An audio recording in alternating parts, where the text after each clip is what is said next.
Sir ಮಾತಾಡಿದಾಗ chair ಎತ್ಬಿಡ್ಬೇಕಾ ಅಲ್ಲೇ ಇರ್ಬೇಕಾ? Sir ಇಲ್ಲಿ ಸಾಕಲ್ಲ ಸಾಕು. ಸರ್ ಮ್ಯಾಮ್ ಆಗಿದ್ರೆ ಗ್ರೌಂಡ್ ಫ್ಲೋರ್ 2ಗೆ ಕೂರಿಸ್ಬಿಡಿ ಮ್ಯಾಮ್. 2ಗೆ ಹಾಂ ಅವ್ರಿಗೆ 2 ಹೋಗೋಕ್ಕೆ ಹಾಂ, ಸರ್ ಎಲ್ಲ ಬಂದು ಇಲ್ಲಿ ಮಾಡ್ತಾರೆ. ಅದು ಎತ್ಬಿಡ್ಬೇಕಾ?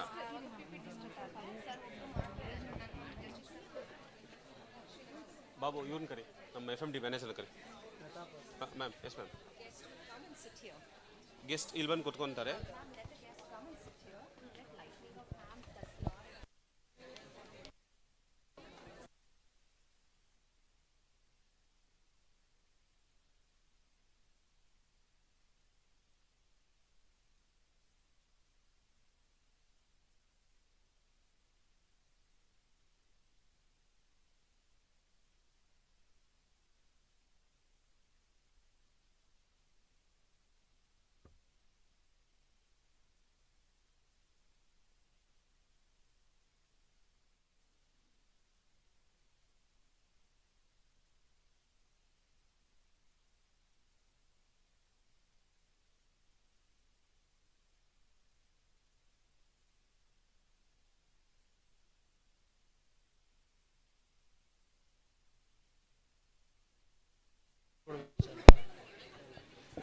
Excuse me, good morning everyone.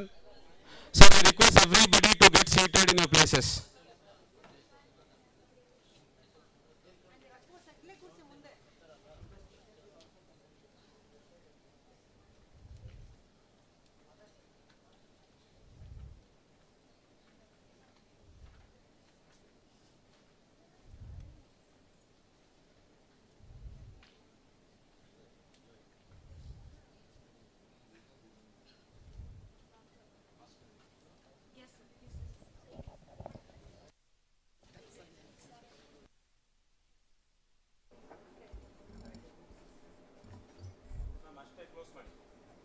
Good afternoon, students. Just make sure you keep your mobile phones on silent mode.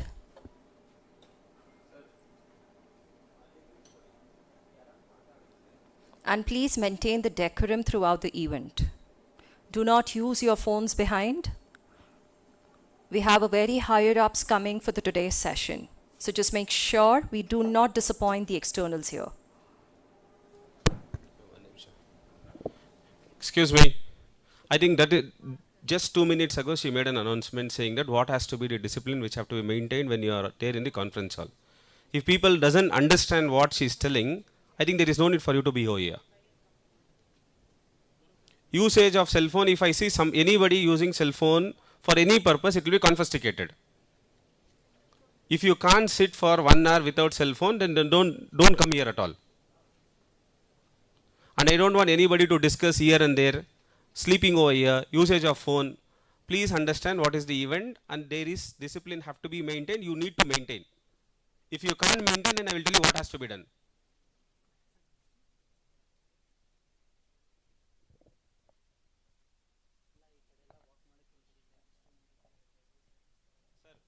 Sir, I'm telling you. Sir, close ಮಾಡಿ ಯಾರನ್ನ ಒಳಗೆ ಬಿಡಬೇಡಿ. ಈ ಕಡೆ ಆ ಕಡೆ ಮೂವ್ಮೆಂಟ್ ಅಲೌಡ್ ಇಲ್ಲ. ನೇತ್ರಾವತಿ ಮ್ಯಾಮ್ ಇಲ್ಲಿರಿ ಅಲ್ಲಿರಿ ಮ್ಯಾಮ್ ಈ ಕಡೆ ಮೂವ್ಮೆಂಟ್ ಇಲ್ಲ. ಈಗ ಲೈವ್ ಸ್ಟ್ರೀಮ್ ಆಗ್ತಾ ಇದೆ. ಅಂದು ನೀವು ಹೇಳ್ಬೇಕು ಸರ್ ಹುಡುಗರ ಕಡೆ ಫೋನ್ ಕಿತ್ಕೊಳ್ಳಿ ಅವ್ನು ಯಾವನೇ ಸ್ಕೂಲ್ ಇರೋ ನಾನು ನೋಡ್ಕೊಂತೀನಿ ಆಮೇಲೆ.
Kindly be seated.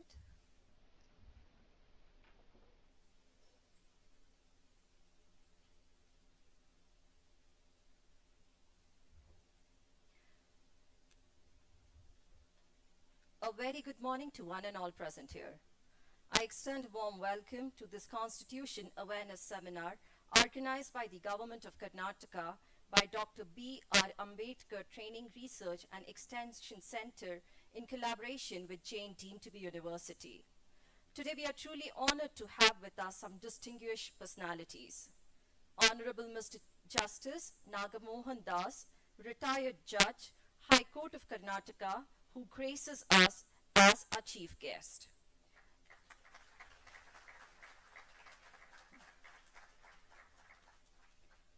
Dr. Sabeer Ahmed Mulla, Director, Dr. B.R. Ambedkar, Training, Research and Extension Center, Social Welfare Department, Government of Karnataka, and our guest of honor for the day.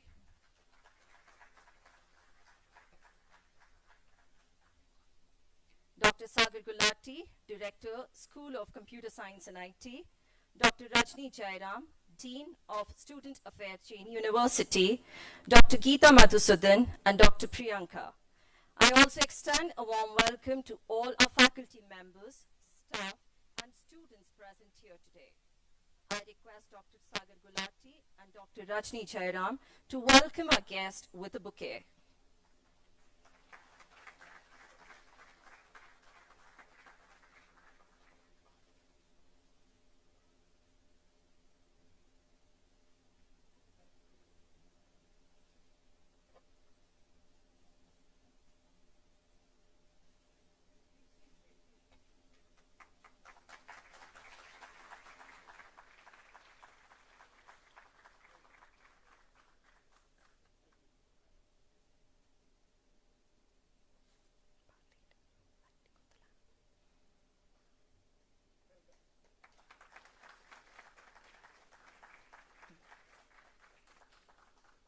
Thank you, everyone.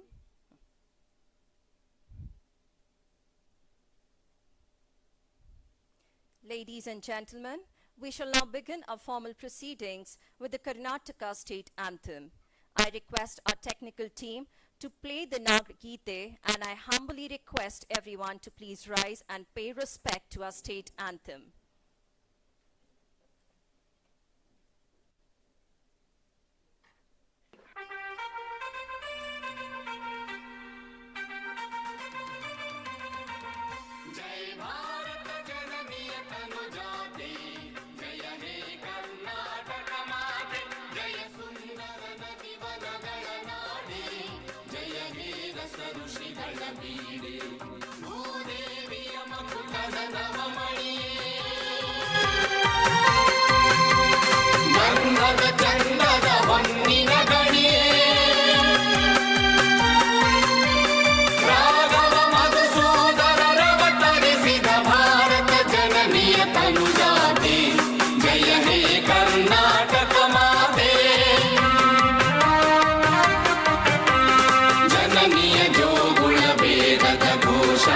ಜನನಿಗೆ ಜೀವವು ನಿನ್ನ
Thank you, everyone. Kindly be seated.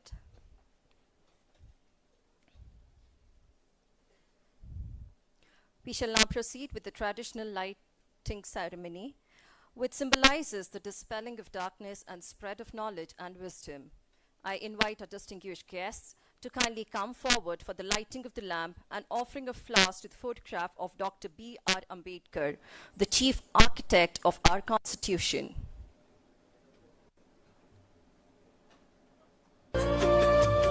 शुभं कुरुत्वं कल्याणम् आरोग्यं धनसम्पदः शुभं कुरुत्वं कल्याणम् आरोग्यं धनसम्पदः शत्रुबुद्धिविनाशाय दीपज्योतिर्नमोऽस्तु ते दीपज्योतिर्नमोऽस्तु ते दीपज्योतिर्परब्रह्म दीपज्योतिर्जनार्दनः दीपज्योतिर्परब्रह्म दीपज्योतिर्जनार्दनः दीपो हरतु मे पापम् सन्ध्यादीपनमोऽस्तु ते ओ दीपब्रह्मरूपस्त्वं ज्योतिषां प्रभुरव्ययः ओ दीपब्रह्मरूपस्त्वं ज्योतिषां प्रभुरव्ययः आरोग्यं देहि पुत्रांश्च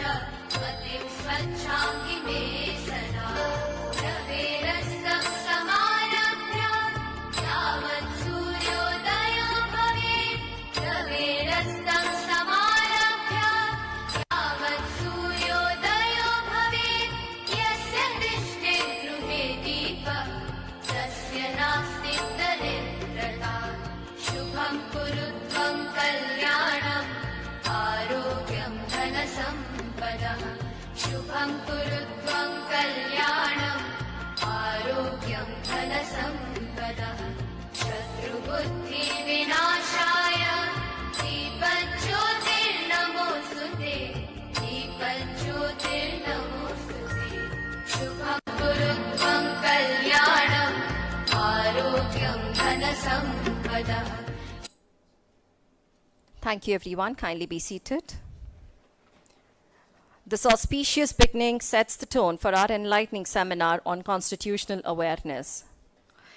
I now kindly request the guests to take their seats onto the dais.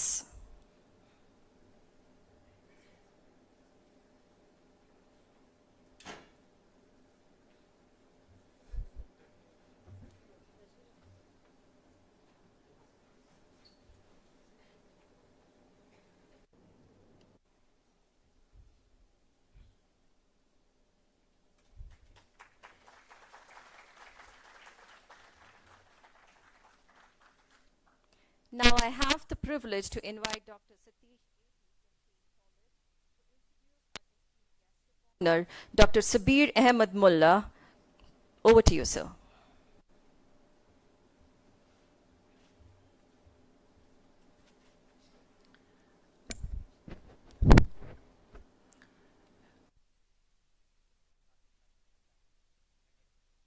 ವೇದಿಕೆಯ ಮುಂಭಾಗದಲ್ಲಿ ಆಸೀನರಾಗಿರ್ತಕ್ಕಂಥ ಪ್ರಾಧ್ಯಾಪಕ ಮಿತ್ರರೇ ಹಾಗೂ ನನ್ನ ವಿದ್ಯಾರ್ಥಿ ಮಿತ್ರರೇ ಎಲ್ಲರಿಗೂ ಶುಭೋದಯ. ಈ ದಿನ ಒಂದು ವಿಶೇಷವಾದ ಕಾರ್ಯಕ್ರಮವನ್ನು ಜೈನ್ ವಿಶ್ವವಿದ್ಯಾಲಯ ಹಮ್ಮಿಕೊಂಡಿದೆ. ಈ ಕಾರ್ಯಕ್ರಮಕ್ಕೆ ಅತಿಥಿಗಳಾಗಿ ಆಗಮಿಸಿರ್ತಕ್ಕಂಥ ಡಾಕ್ಟರ್ ಸಬೀರ್ ಅಹಮದ್ ಮುಲ್ಲಾ ಅವರನ್ನು ಈ ಸಭೆಗೆ ನಾನು ಪರಿಚಯ ಮಾಡಿಕೊಡ್ತಾ ಇದ್ದೀನಿ. ಡಾಕ್ಟರ್ ಸಬೀರ್ ಅಹಮದ್ ಮುಲ್ಲಾ ಅವರು ನಿರ್ದೇಶಕರು, ಡಾಕ್ಟರ್ ಬಿ.ಆರ್. ಅಂಬೇಡ್ಕರ್ ತರಬೇತಿ ಸಂಶೋಧನೆ ಮತ್ತು ವಿಸ್ತರಣಾ ಕೇಂದ್ರ, ಸಮಾಜ ಕಲ್ಯಾಣ ಇಲಾಖೆ, ಕರ್ನಾಟಕ ಸರ್ಕಾರ. ಇವರು 1999ರ ಕೆಪಿಎಸ್ಸಿ ಬ್ಯಾಚ್ನ ಅಧಿಕಾರಿಯಾಗಿ ತಮ್ಮ ಸೇವೆಯನ್ನು ಆರಂಭಿಸಿದರು. ಜೊತೆಗೆ MA PhD ಪದವೀಧರರು ಕೂಡ ಆಗಿದ್ದಾರೆ. ಜಿಲ್ಲಾ ಸಮಾಜ ಕಲ್ಯಾಣ ಇಲಾಖೆ ಅಧಿಕಾರಿಯಾಗಿ ಸುಮಾರು 20 ವರ್ಷಗಳ ಕಾಲ ಸೇವೆಯನ್ನು ಸಲ್ಲಿಸಿದ್ದಾರೆ.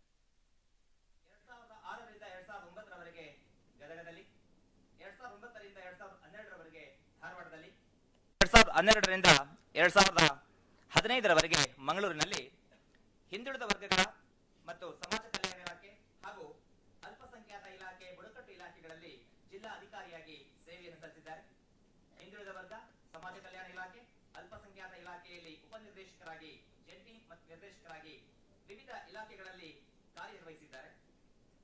ಮಾನ್ಯ ಶ್ರೀಯುತ ಚೀಫ್ ಜಸ್ಟಿಸ್ ಆಗಿರ್ತಕ್ಕಂಥ HN ಸಬಲೀಕರಣ ಆಯೋಗದಲ್ಲಿ ಕಾರ್ಯದರ್ಶಿಯಾಗಿ ಕಾರ್ಯನಿರ್ವಹಣೆಯನ್ನು ಕೂಡ ಸಲ್ಲಿಸಿದ್ದಾರೆ. ಕರ್ನಾಟಕ ಪೂರ್ವ ಪರೀಕ್ಷಾ ತರಬೇತಿ ಕೇಂದ್ರದ ನಿರ್ದೇಶಕರಾಗಿ ಕಾರ್ಯನಿರ್ವಹಿಸ್ತಾ ಇದ್ದಾರೆ. ಪ್ರಸ್ತುತ ಡಾಕ್ಟರ್ BR ಅಂಬೇಡ್ಕರ್ ತರಬೇತಿ ಸಂಶೋಧನೆ ಮತ್ತು ವಿಸ್ತರಣಾ ಕೇಂದ್ರದ ಸಮಾಜ ಕಲ್ಯಾಣ ಇಲಾಖೆ ಕರ್ನಾಟಕ ಸರ್ಕಾರದಲ್ಲಿ ನಿರ್ದೇಶಕರಾಗಿ ಸೇವೆ ಸಲ್ಲಿಸ್ತಾ ಇರತಕ್ಕಂಥ ಶ್ರೀಯುತರು ಈ ಕಾರ್ಯಕ್ರಮಕ್ಕೆ ಆಗಮಿಸಿದ್ದಾರೆ. ಅವರಿಗೆ ನಮ್ಮ ನಿಮ್ಮೆಲ್ಲರ ಪರವಾಗಿ, ಸಂಸ್ಥೆಯ ಪರವಾಗಿ ಹಾಗೂ ವಿದ್ಯಾರ್ಥಿ ವೃಂದದ ಪರವಾಗಿ ಜೋರಾದ ಚಪ್ಪಾಳೆ ತಟ್ಟುವ ಮೂಲಕ ಈ ಸಭೆಗೆ ಸ್ವಾಗತವನ್ನು ಕೋರ್ತಾ ಇದ್ದೇನೆ. ಶ್ರೀಯುತರು ಈ ಕಾರ್ಯಕ್ರಮವನ್ನು ಉದ್ದೇಶಿಸಿ ತಮ್ಮ ಕೆಲವು ಮಾತುಗಳನ್ನು ಆಡಬೇಕು ಅಂತ ಹೇಳಿ ಅವರನ್ನು ನಾನು ಈ ಸಭೆಗೆ ಆಹ್ವಾನ ಮಾಡ್ತಾ ಇದ್ದೇನೆ.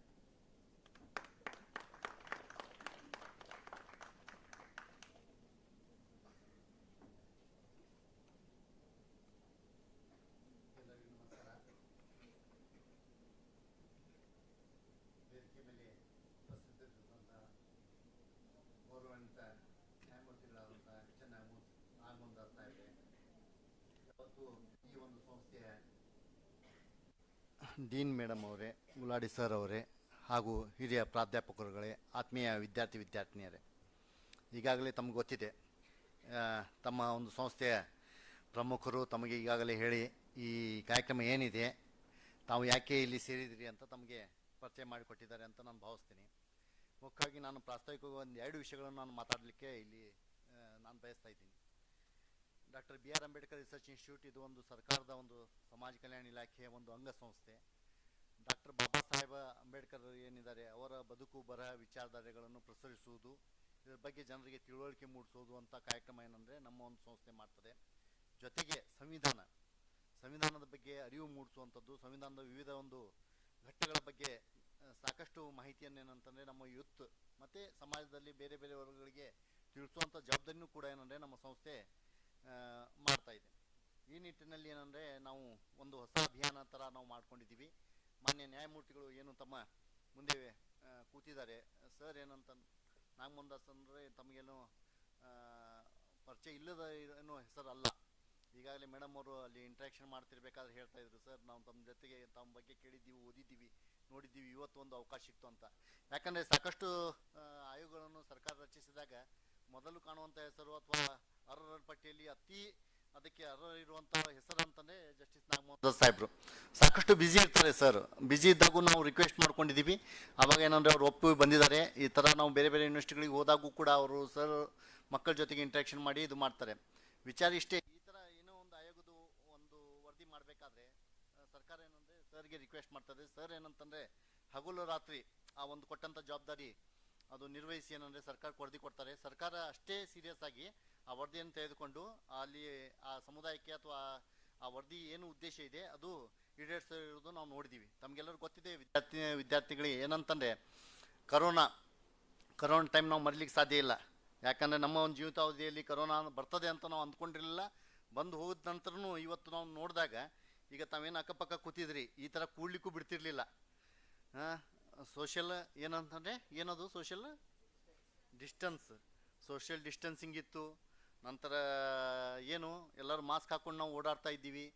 ಅನಂತರ ಸಾಕಷ್ಟು ಅಲ್ಲಿ ಸತ್ತಿದ್ದಾರೆ, ಇಲ್ಲಿ ಸತ್ತಿದ್ದಾರೆ, ಅಷ್ಟು ಜನರಿಗೆ ತೊಂದರೆ ಆಗಿದೆ ಅಂತ ನೋಡಿದ್ವಿ. ಆ ಥರ ನಾವು ಆ ಟೈಮಲ್ಲಿ ಆ ವೇಳೆಯಲ್ಲಿ ಮಾನ್ಯ ನ್ಯಾಯಮೂರ್ತಿಗಳು ಅವ್ರೇನಂತಂದರೆ ತಮ್ಮ ಮನೆಯಲ್ಲಿ ತಮ್ಮ ಎಲ್ಲ ಒಂದು ಟೀಮ್ ಮೆಂಬರ್ಗಳು ಕರೆದು ಅವ್ರಿಗೆ ಒಂದು ಸರ್ಕಾರ ಒಂದು ಜವಾಬ್ದಾರಿ ಕೊಟ್ಟಿತ್ತು. ಆ ಜವಾಬ್ದಾರಿ ತಮ್ಗೆಲ್ಲರೂ ಗೊತ್ತಿರಲಿ ಅಂತ ನಾನು ಇಲ್ಲಿ ಪ್ರಾಸ್ತಾವಿಕವಾಗಿ ಹೇಳ್ತಾ ಇದ್ದೀನಿ. ಪರಿಶಿಷ್ಟ ಜಾತಿ ಮತ್ತು ಪರಿಶಿಷ್ಟ ಪಂಗಡ ತಮ್ಗೆ ಗೊತ್ತಲ್ಲ, ಶೆಡ್ಯೂಲ್ ಕಾಸ್ಟ್ ಮತ್ತು ಶೆಡ್ಯೂಲ್ ಟ್ರೈಬ್ ಅಂತ ಏನು ಆ ಸಮುದಾಯದವ್ರು ಇದ್ದಾರೆ, ಅವರಿಗೆ ನಮ್ಮ ರಾಜ್ಯದಲ್ಲಿ ಏನಂದರೆ 15% SC ಅವ್ರಿಗೆ ರಿಸರ್ವೇಷನು, 3% ಏನಂತಂದರೆ ST ಅವ್ರಿಗೆ ರಿಸರ್ವೇಷನ್ ಇತ್ತು. ಅದು ಹೆಚ್ಚು ಮಾಡಬೇಕಂತ ಸಾಕಷ್ಟು ಸಮುದಾಯದವರು ಮತ್ತು ಮಠಾಧೀಶರು ಸಾಕಷ್ಟು ಜನರು ಏನಂದರೆ ಒಂದು ಕೂಗು ಇತ್ತು ಆ ಥರ ಹೆಚ್ಚು ಮಾಡಬೇಕು ಅಂತ. ಆವಾಗ ಸರ್ಕಾರಕ್ಕೆ ಕಂಡಿದ್ದೇ ನಾಗಮೋಹನ್ ಸಾಹೇಬರಿಗೆ ಏನಂದರೆ ಸರ್ಕಾರ ಒಂದು ಅವಕಾಶ ಕೊಟ್ಟು ಸರ್ಕಾರ ಈ ಥರ ರಿಸರ್ವೇಷನ್ ಹೈಕ್ ಮಾಡಬೇಕಾದ್ರೆ ಶೆಡ್ಯೂಲ್ ಕಾಸ್ಟ್ 15ರಿಂದ 17, ಶೆಡ್ಯೂಲ್ ಟ್ರೈಬ್ 3ರಿಂದ 7 ಹೆಚ್ಚು ಮಾಡಬೇಕಾದ್ರೆ ಒಂದು ವರದಿ ಕೊಡಿ ಅಂತ ಸರ್ಗೆ ಏನಂದರೆ ಸರ್ಕಾರ ರಿಕ್ವೆಸ್ಟ್ ಮಾಡ್ತು. ಸರ್ ಅಧ್ಯಕ್ಷತೆಯಲ್ಲಿ ಒಂದು ಸಮಿತಿ ಆಯಿತು. ಆ ಸಮಿತಿಗೆ ಏನಂದರೆ ನಾನು ಕಾರ್ಯದರ್ಶಿ ಇದ್ದೆ ಅಂತ ನನಗೆ ತುಂಬ ಗೌರವದಿಂದ ಹೆಮ್ಮೆಯಿಂದ ಹೇಳ್ಕೊಳ್ಳಿಕ್ಕೆ ನನಗೆ ಖುಷಿ ಆಗುತ್ತೆ. ಆವಾಗ ಸರ್ ಏನಂದರೆ ಇಡೀ ಜಗತ್ತೇ ಆವಾಗ ಮಲಗಿತ್ತು.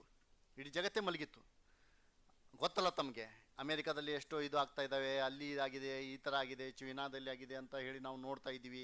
ಮನೆಯ ಸಂಬಂಧಿಕರು ಮನೆಯವ್ರಿಗೆ ನಾವು ಜೊತೆಗೆ ಇರದೇ ಇರುವಂಥ ಆ ಸಂದರ್ಭದಲ್ಲಿ ಸರ್ ಏನಂದರೆ ಹಗಲು ರಾತ್ರಿ ಒಂದು ತುಂಬ ಇದರಿಂದ ಅಚ್ಚುಕಟ್ಟಾಗಿ ಏನಂದರೆ ಒಂದು ವರದಿ ಸರ್ಕಾರಕ್ಕೆ ಕೊಡ್ತಾರೆ, ಅದು ಹೆಚ್ಚು ಮಾಡಬೇಕು ಅಂತ. ಆ ವರದಿ ಸರ್ಕಾರ ಒಪ್ಕೊಂಡು ಇತ್ತೀಚೆಗೆ ಸರ್ಕಾರ ಆದೇಶನೂ ಆಗಿದೆ. ಅದೇ ಆದೇಶ ಪ್ರಕಾರ ಈಗ ನೇಮಕಾತಿ ಮುಂಬರ್ತಿಗಳು ಆಗ್ತಾ ಇದ್ದಾವೆ. ರಿಸರ್ವೇಷನ್ ಹೈಕ್ ಆಯಿತು 15 to 17, 3 to 7 SC ST reservation. ಇತ್ತೀಚೆಗೆ ತಾವು ಒಂದು ವಾರ ಅಥವಾ 15 ದಿನ ಮುಂಚೆ ತಾವು ನೋಡಿರಬಹುದು. ಆ SC ಯಲ್ಲಿ 101 ಜಾತಿಗಳಿದ್ದಾವೆ ಶೆಡ್ಯೂಲ್ ಕಾಸ್ಟಲ್ಲಿ ನಮ್ಮ ರಾಜ್ಯದಲ್ಲಿ. ಆ 101 ಜಾತಿಗಳಿಗೆ 17% ಇದ್ದಾಗ ಅವರಲ್ಲಿ ಒಂದು ಕೂಗು ಏನಿತ್ತು ಅಂದರೆ ಎಲ್ಲ ಸಮುದಾಯಗಳಿಗೆ ರಿಸರ್ವೇಷನ್ ಸಿಗ್ತಾ ಇಲ್ಲ. ಅಂದರೆ 17 ಏನಿದೆ ಕೆಲವೊಂದು ಸಮುದಾಯಗಳಿಗೆ ಮಾತ್ರ ಸಿಗ್ತಾ ಇದೆ, ಕೆಲವೊಂದು ಜಾತಿಗಳಿಗೆ ಮಾತ್ರ ಸಿಗ್ತಾ ಇದೆ, ಅದು ಎಲ್ಲರಿಗೂ ಸಿಗಬೇಕು ಅಂತ ಮತ್ತೊಂದು ಕೂಗು ಇತ್ತು. ಅವಾಗೂ ಮತ್ತೆ ಕಂಡಿದ್ದು ನಮ್ಮ ನ್ಯಾಯಮೂರ್ತಿಗಳು. ಆವಾಗ ಮತ್ತೆ ಸರ್ಕಾರ ನ್ಯಾಯಮೂರ್ತಿಗಳ ಅಧ್ಯಕ್ಷತೆಯಲ್ಲಿ ಒಂದು ಸಮಿತಿ ಮಾಡ್ತದೆ. ಸರ್ ಏನಂದರೆ ತುಂಬ ಇಡೀ ರಾಜ್ಯದಲ್ಲಿ ತಮ್ಮೆಲ್ಲ ಗೊತ್ತಿರಬೇಕು, ತಮ್ಮ ಮನೆಗೆ ಬಂದು ನಮ್ಮ ಸಮೀಕ್ಷೆದಾರರು ಏನಂದರೆ ಚರ್ಚೆ ಮಾಡಿ ತಮ್ಮದೆಲ್ಲ ಡೀಟೇಲ್ ತೊಗೊಂಡು ಇದು ಮಾಡಿದ್ರು. ಯಾರು ಶೆಡ್ಯೂಲ್ ಕಾಸ್ಟ್ ನೋಡಿದ್ದಾರೆ ಅಥವಾ ಶೆಡ್ಯೂಲ್ ಟ್ರೈಬ್ ನೋಡಿದ್ದಾರೆ ಅಂತ ಶೆಡ್ಯೂಲ್ ಕಾಸ್ಟ್ ಈ ಥರ ಮಾಡಿ ಮತ್ತೆ ವರದಿ ಸಾಹೇಬರು ಕೊಡ್ತಾರೆ. ಕೊಟ್ಟ ನಂತರ ಅಲ್ಲಿ ಏನಂದರೆ ಒಳ ಮೀಸಲಾತಿ ಇಂಟರ್ನಲ್ ರಿಸರ್ವೇಷನ್ ಅದು ಸರ್ಕಾರ ಒಪ್ಪಿ ಇತ್ತೀಚೆಗೆ ಸರ್ಕಾರಿ ಆದೇಶ ಆಗಿದೆ. ಇದಕ್ಕೆಲ್ಲ ಏನಂತಂದರೆ ಸರ್ ರೂವಾರಿ ಅವರೊಂದು ಶ್ರಮ, ಅವರೊಂದು ನಾಲೆಜ್, ಅವರೊಂದು ಜ್ಞಾನದಿಂದ ಸಾಕಷ್ಟು ಸಮುದಾಯಗಳಿಗೆ, ಸಾಕಷ್ಟು ಜಾತಿಗಳಿಗೆ ನಮ್ಮ ರಾಜ್ಯದಲ್ಲಿ ಏನಂತಂದರೆ ತುಂಬಾ ಅನುಕೂಲ ಆಗುವಂಥದ್ದು, ತುಂಬ ಸೌಲಭ್ಯಗಳು ಸಿಗುವಂಥದ್ದು ನೋಡಿದರೆ ನಮ್ಮ ಸರ್ ಬಗ್ಗೆ ನಮ್ಗೆ ಹೆಮ್ಮೆ ಆಗ್ತದೆ. ಸರ್ ಬಗ್ಗೆ ನಮಗೆ ತುಂಬಾ ಫೀಲ್ ಪ್ರೌಡ್. ಓಕೆ, ಈ ಥರ ಇದೆ ಸರ್. ತುಂಬ ಇದರಲ್ಲಿನೂ ಬಿಸಿಯಲ್ಲಿನೂ ನಾವು ಕರೆದಾಗ ಅವ್ರು ಬರ್ತಾರೆ, ಮಕ್ಕಳ ಜೊತೆಗೆ ಇಂಟ್ರಾಕ್ಷನ್ ಮಾಡ್ತಾರೆ. ಉದ್ದೇಶ ಇಷ್ಟೇ. ಸಂವಿಧಾನ ಅಂದಾಗ ಸಂವಿಧಾನ ಅಂತ ಅನ್ಬೋದು. ಸರ್ ಚರ್ಚೆ ಮಾಡ್ತಾರೆ, ಮೇಡಮ್ ಅವ್ರ ಜೊತೆಗೆ ಹೇಳ್ತಾ ಇದ್ರು ಏನಂದ್ರೆ ಸಂವಿಧಾನ ಬಗ್ಗೆ ನಮ್ಗೇನು ಗೊತ್ತಿಲ್ವಾ, ಇವ್ರೇನು ಬಂದು ಸಂವಿಧಾನ ಬಗ್ಗೆ ಹೇಳ್ತಾರೆ ಅಥವಾ ಏನು ಅಭಿಯಾನ ಇವ್ರೇನು ಮಾಡ್ತಾ ಇದ್ದಾರೆ ಅಂತ ಏನೋ ಒಂದು ಅನ್ಬೋದು. ನೋ, ಸಂವಿಧಾನ ನಾವು ನೋಡೋ ದೃಷ್ಟಿಕೋನ ಗೊತ್ತಾಗಬೇಕಾದ್ರೆ ಬ್ಯಾಕ್ಗ್ರೌಂಡ್ ಗೊತ್ತಾಗಬೇಕು. ಸರ್ ತಮ್ಮ PPT ತುಂಬ ಚೆನ್ನಾಗಿ ಹೇಳ್ತಾರೆ. ನಾನು ಅದ್ರ ಬಗ್ಗೆ ನಾವು ಚರ್ಚೆ ಮಾಡಿ ಹೋಗೋದಿಲ್ಲ. ಅವ್ರು ಹೇಳ್ತಾರೆ ಸಂವಿಧಾನ ಯಾಕೆ ಬಂತು, ಸಂವಿಧಾನ ಏನು ರಚನೆ ಮಾಡಬೇಕು. ಡಾಕ್ಟರ್ ಬಾಬಾ ಸಾಹೇಬ್ ಅಂಬೇಡ್ಕರ್ ಅವ್ರಿಗೆ ನಾವು ಇವತ್ತು ಪುಷ್ಪಾರ್ಚನೆ ಮಾಡಿ ನಾವು ಇವತ್ತು ಕಾರ್ಯಕ್ರಮ ಸ್ಟಾರ್ಟ್ ಮಾಡ್ತಾ ಇದ್ದೀವಿ. ಬಾಬಾ ಸಾಹೇಬ್ ಅಂಬೇಡ್ಕರ್ ಶ್ರಮ ಏನು, ಬಾಬಾ ಸಾಹೇಬ್ ಅಂಬೇಡ್ಕರ್ ಮತ್ತೆ ಅವ್ರ ಒಂದು ಟೀಮ್ ಇತ್ತು, ಆ ಟೀಮ್ ಉದ್ದೇಶ ಏನಿತ್ತು, ಯಾವ ಹಂತದಲ್ಲಿ ಇದು ಸಂವಿಧಾನ ಬೇಕು, ಸಂವಿಧಾನ ನಮಗೆ ಹೇಗೆ ಅನುಕೂಲ ಆಗಬೇಕು, ಮತ್ತೆ ಸಂವಿಧಾನದ ಬೇರೆ ಬೇರೆ ಘಟ್ಟಗಳು ಏನಿದಾವೆ ಅಂತ ಇದೆಲ್ಲ ವಿಚಾರಗಳು ಏನಂದ್ರೆ ಸಾಹೇಬರು ತಮ್ಮ PPTಯಲ್ಲಿ ಹೇಳ್ತಾರೆ. ನಾನು ಅದರಲ್ಲಿ ಹೆಚ್ಚು ಹೇಳಿ ಬಯಸೋದಿಲ್ಲ. ವಿದ್ಯಾರ್ಥಿಗಳು ಯು ಆರ್ ವೆರಿ ಅದೃಷ್ಟವಂತರು. ತಾವು ತುಂಬಾ you are very fortunate to have dignitary like justice Nagamohan Das. ದಯವಿಟ್ಟು ತಾವೇನಂತಂದ್ರೆ ಸರ್ ಏನು ಇದು ಮಾಡ್ತಾರೆ, PPT ಮಾಡ್ತಾರೆ, ದಯವಿಟ್ಟು ನಾವು ನೋಟ್ ಪ್ಯಾಡ್ ಕೊಟ್ಟಿದ್ದೀವಿ. ಸರ್ ಒಂದು ಬುಕ್ಕನ್ನು ನಾವು ತಮಗೆಲ್ಲ ಕೊಟ್ಟಿದ್ದೀವಿ. ನಾನು ಗುಲಾಡಿ ಸರ್ ಹೇಳ್ತಾ ಇದ್ದೆ ಏನಂದ್ರೆ ಒಂದು ಕಾನ್ಸ್ಟಿಟ್ಯೂಷನ್ ಬಗ್ಗೆ ಒಂದು ಅವೇರ್ನೆಸ್ ಬಗ್ಗೆ ಸರ್ ಬುಕ್ ಬರ್ತಿದ್ದಾರೆ, ಅದನ್ನು ಕೂಡ ತಮ್ಗೆ ಕೊಟ್ಟಿದ್ದೀವಿ. ದಯವಿಟ್ಟು ಅದು ಪುಸ್ತಕ ಇಟ್ಕೊಳ್ಳಿ. That is like a Bible, that is like a Quran, that is like a Gita. ಅರ್ಥ ಆಯ್ತಾ? ಆ ಥರ ಇದೆ. ದಯವಿಟ್ಟು ತಮ್ಮ ಜೊತೆಗೆ ಇಟ್ಕೊಳ್ಳಿ. Please go through that. Sir ಹೇಳಿದ ನಂತರ ಮತ್ತೆ ಅದು ಪುಸ್ತಕ ಓದಿದ ನಂತರ ತಮ್ಮ ಕಾನ್ಸ್ಟಿಟ್ಯೂಷನ್ ಏನು, ಯಾಕೆ ಕಾನ್ಸ್ಟಿಟ್ಯೂಷನ್ ಇದೆ, what is our duties, what are our rights ಅಂತ ಇದೆಲ್ಲ ವಿಷಯಗಳು ತಮ್ಗೆ ಗೊತ್ತಾಗ್ತವೆ. ದಯವಿಟ್ಟು ನಿಟ್ಟಿನಲ್ಲಿ ನಾವೇನು ಸಂಸ್ಥೆಯಿಂದ ಇವತ್ತು ಏನು ಅನ್ಕೊಂಡಿದ್ದೀವಿ. ಮತ್ತೆ ಮತ್ತೊಂದು ವಿಚಾರ, ನಾನು ಸಂಸ್ಥೆಯವರು ಏನು ಜೈನ್ ಯೂನಿವರ್ಸಿಟಿ ಅವರು ಇದೆ ಅಲ್ಲಿ ಮುಖ್ಯಸ್ಥರು ಏನಿದ್ದಾರೆ, ನಾನು ತುಂಬಾ ಆಭಾರಿಯಾಗಿದ್ದೀನಿ. ನಾವು ಈ ತರ ರಿಕ್ವೆಸ್ಟ್ ಮಾಡಿದಾಗ ನಾವು ತಮ್ಮ ಪ್ರತಿನಿಧಿಯವರು ತುಂಬಾ ಸಕಾರಾತ್ಮಕವಾಗಿ ನಮಗೆ ಸ್ಪಂದಿಸಿ ನಾವೇನಂತ ನಮ್ಗೆ ಇವತ್ತು ಈ ಒಂದು ಅವಕಾಶ ಮಾಡಿಕೊಡ್ಲಿಕ್ಕೆ, ಸರ್ಗೆ ಮಕ್ಕಳ ಜೊತೆಗೆ ಇಂಟ್ರಾಕ್ಷನ್ ಮಾಡಲಿಕ್ಕೆ ಮತ್ತೆ ನಾವು ಈ ತರ ಬರ್ಲಿಕ್ಕೆ ತಾವು ಅವಕಾಶ ಮಾಡಿಕೊಟ್ಟಿದ್ದೀರಿ. ನಾನು ಸಂಸ್ಥೆ ಪರವಾಗಿ ಮತ್ತೆ ವೈಯಕ್ತಿಕವಾಗಿ ತಮಗೆ ಆಭಾರ ವ್ಯಕ್ತಪಡಿಸ್ತೇನೆ. ಮತ್ತೆ ಈ ತರ ತಾವು ಏನು ಇವತ್ತು ಈ ಒಂದು ಕಾರ್ಯಕ್ರಮದಲ್ಲಿ ಬಂದಿದ್ರಿ, ತಮ್ಗೆಲ್ಲರಿಗೂ ವಂದಿಸಿ ನಾನು ಮಾತು ಮುಗಿಸ್ತೇನೆ. ಜೈ ಕರ್ನಾಟಕ.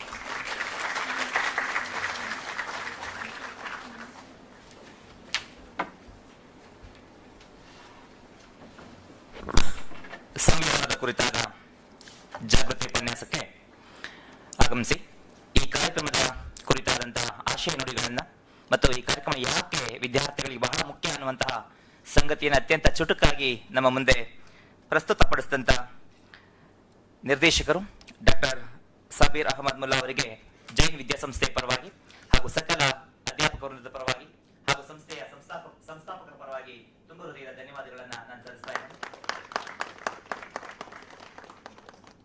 ಬಂಧುಗಳೇ, ಈ ದಿನ ನಮ್ಮ ವಿದ್ಯಾಸಂಸ್ಥೆಯಲ್ಲಿ ಗೌರವಾನ್ವಿತ ನಿವೃತ್ತ ನ್ಯಾಯಮೂರ್ತಿ HN ನಾಗಮೋಹನ್ ದಾಸ್ ಅವರನ್ನ ನಾವೆಲ್ಲರೂ ನೋಡ್ತಾ ಇದ್ದೇವೆ. ಅವರ ಕಿರು ಪರಿಚಯವನ್ನು ಮಾಡಿಕೊಡ್ತಕ್ಕಂಥ ಸುವರ್ಣ ಅವಕಾಶ ನನ್ನ ಪಾಲಿಗೆ ಒದಗಿ ಬಂದಿರೋದಕ್ಕೆ ನಿಜವಾಗಲೂ ಕೂಡ ನಾನು ಸಂತೋಷವನ್ನು ಪಡ್ತಾ ಇದ್ದೇನೆ. ಡಾಕ್ಟರ್ HN ನಾಗಮೋಹನ್ ದಾಸ್ ಅವರು ಲೇಟ್ HN ನಾಗಪ್ಪ ಮತ್ತು ಪಾರ್ವತಮ್ಮ ಅವರ ದಂಪತಿಗಳ ಸುಪುತ್ರರಾಗಿದ್ದು, ಇವರ ತಂದೆ ಭಾರತ ಸರ್ಕಾರ